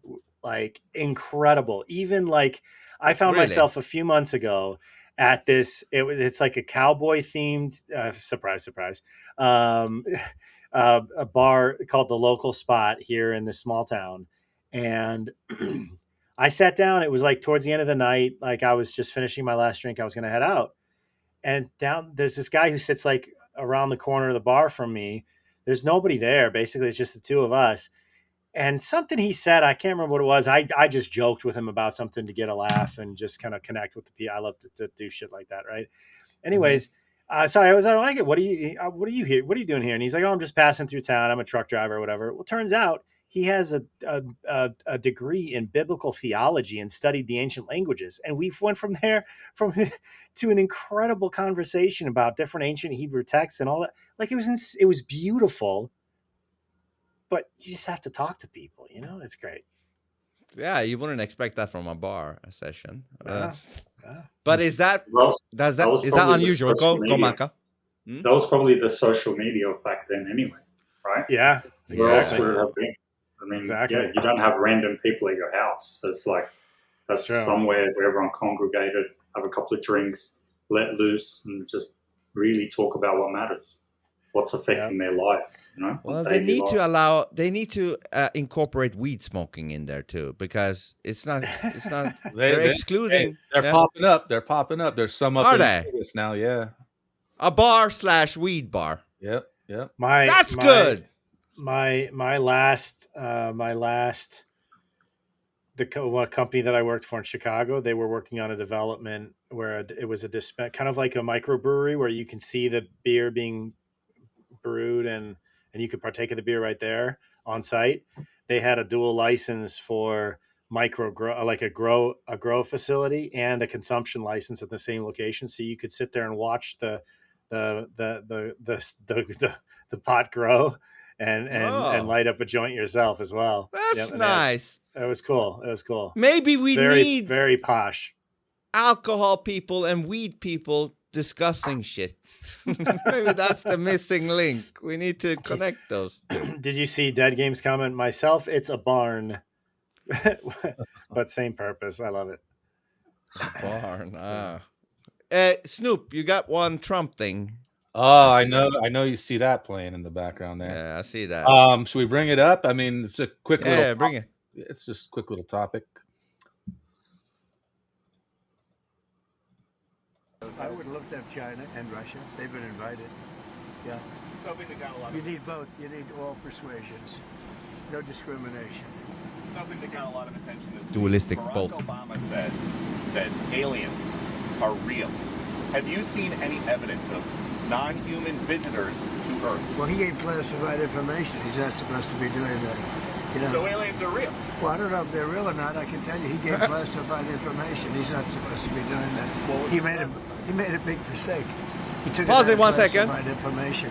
No. He lies there. He knows whether they're real or not. So bring that back again. I want to just analyze how well he lies. I'm not saying it's good or bad. I'm just want to. And just to add to that, Vince, I've been in the habit of not only looking at his or the speaker's facial expressions, but the people in the background. Yeah. It gives away a lot, honestly. Sometimes they're like nodding in agreement like NPCs, but sometimes and she's smiling sometimes. Smiling, yeah. Yeah, good point. But let me see him lie. Let me see how he looks when he speaks when he lies. Well, I don't know if they're real or not. I can tell you he gave That's a lie. classified information. He's doing it well, man. He made a big mistake. He took it out of classified information. No, I don't have an opinion on it. I never talk about it. A lot of people do. A lot of people believe it. Stone cold. Do you believe it, Peter? Well, the president can declassify anything that he wants to. Well, So if you want to make an announcement, I may get him out of trouble by declassifying. we know illegal aliens are real. Yeah, illegal. Only illegals. What else? Based on what you've been told, what do you think happened to those guys? I would love to have China. Do you and think Russia. he would be They've a been great invited. poker player? Maybe. Poker player. But you know what's funny about this is that they already announced a disclosure coming. I believe the date was May 1st, I believe is what they said. But now Some say July 4th, right? And now they already just announced that the disclosure is coming. And a lot of people are thinking it's going to be on March 3rd now. 33. Yeah. 33. Yep. Also, the day a very special Here's the Thing podcast is coming out. Hey. What? Cliffhanger. I'm not saying who the guests are. When is that? On March 3rd. Guests, March 3rd. Plural Mm. guests. Guests, plural. Yeah. Uh-oh. It's going to be a good Two. episode. Is it two people? You're gonna Two have people. Dualistic. Yes. Dualistic. There you go. There you go. We got 2 minutes. How what do we want to? Should we wrap it up, or you guys want to go a little bit longer? Oh, I just wanted to say, I actually may have said this earlier, but in case, the Cup of Jonah, I've been burning the candles on both ends, and I slept right through 3 consecutive alarms, and was not there for Cup of Jonah on Friday. So I will make it up to you guys, but we'll get back on that boat.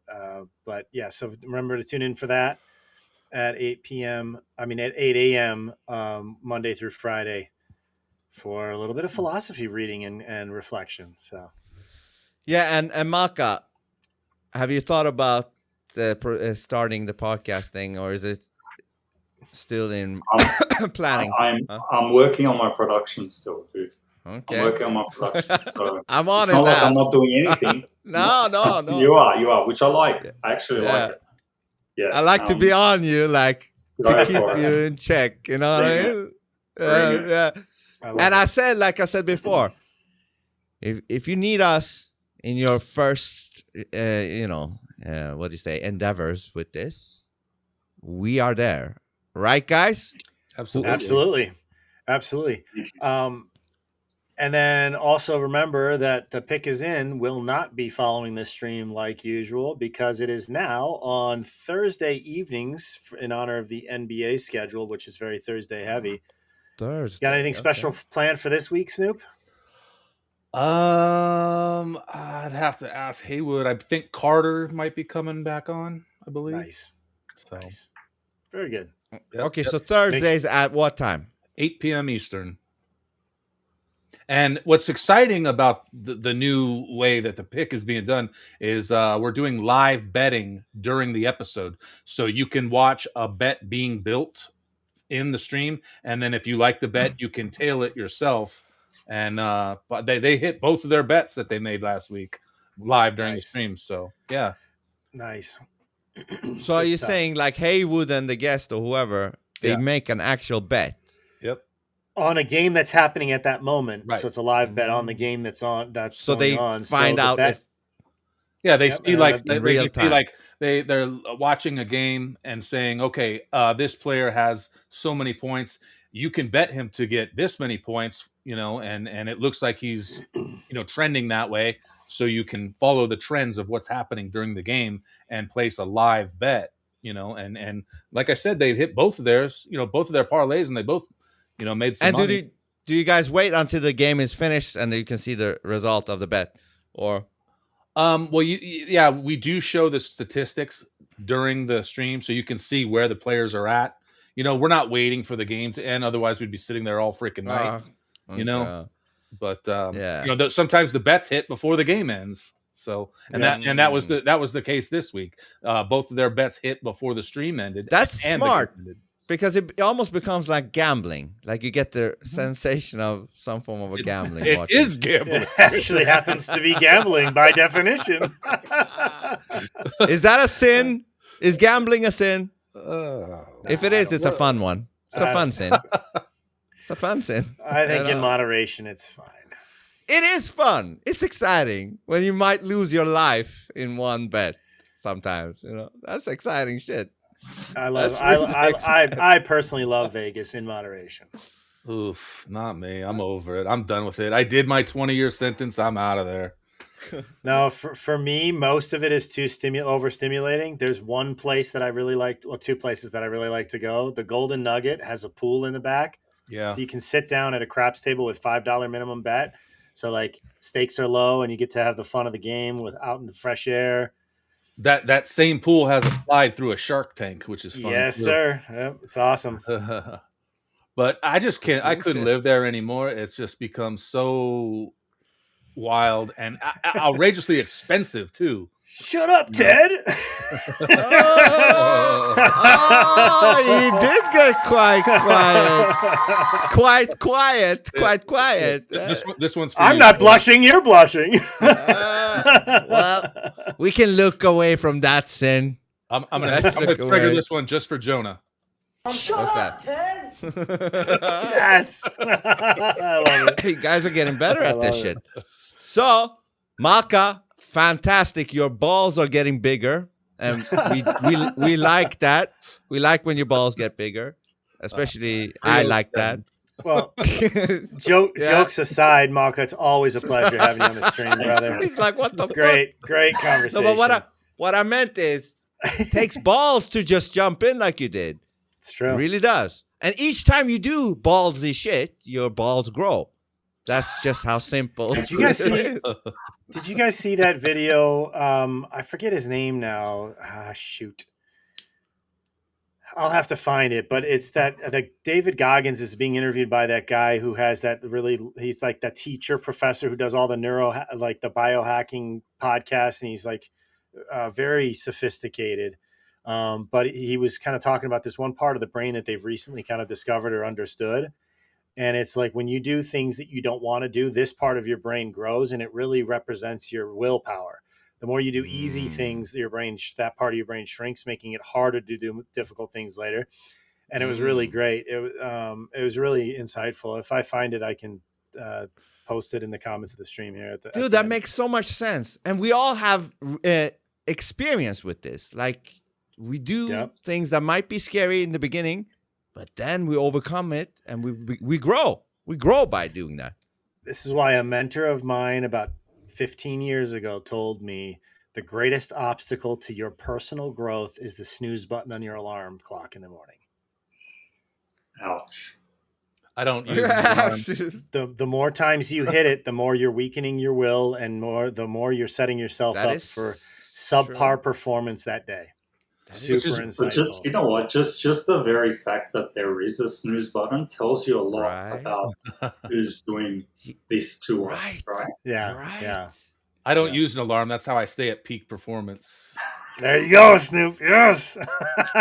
I guess there's been a lot of lazy people who like, why can't you put a snooze button there? We want a snooze button. And they're like, all right, we'll do it, even though we want this to happen as well. But yeah, that's a great point. It's the powers that be. It's the powers that be. They're like, let's weaken their wills. Let's give them 30 Let's give them 15 to 30-second reels to keep them doom strolling for the whole day. You know. Eventually, AI will know how much snooze you need, and it will do it for you. Perfect. It gives you snooze. But hey, great stuff, guys. And Ted is going to be back next week with you guys. I don't know if I will be back next Saturday, but Monday, who's good? Hold on, who's doing Monday? I don't know, but before you hit that faded out button, there's one more thing we got to cover. Son of a cock. All right. What? Yeah. What is it? Go ahead. Go to phoneboothpodcast.substack.com where you find Phone Booth, Philosophy King, Dualistic. Here's the thing. The pick is in. Mind of Madness, Fasting Fake, Detoxing the Matrix, Translucid. You also find the merch. And you can also message us offline or online for a bunch of shit over there. And then also go to canambullion.com. Gold, silver, platinum coins or bars.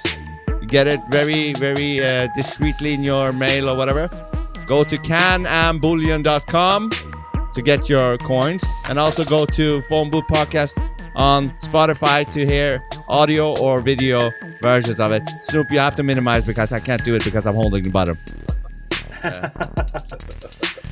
Well, I definitely will not be here next week unless something changes because I'm moving next Saturday. So I will probably be otherwise engaged for most of the day. So. Oh, yeah. Okay. Yep. Shit, then I might have to come and fill your spot then. You son of a cock. Okay. And Monday. Who's doing the Monday? Well, we'll talk about that. We'll figure it out. Yeah. Thank you, everybody. Thanks, Malka. Thank you, everybody. Peace. Thanks, guys. Peace out, everybody. Peace.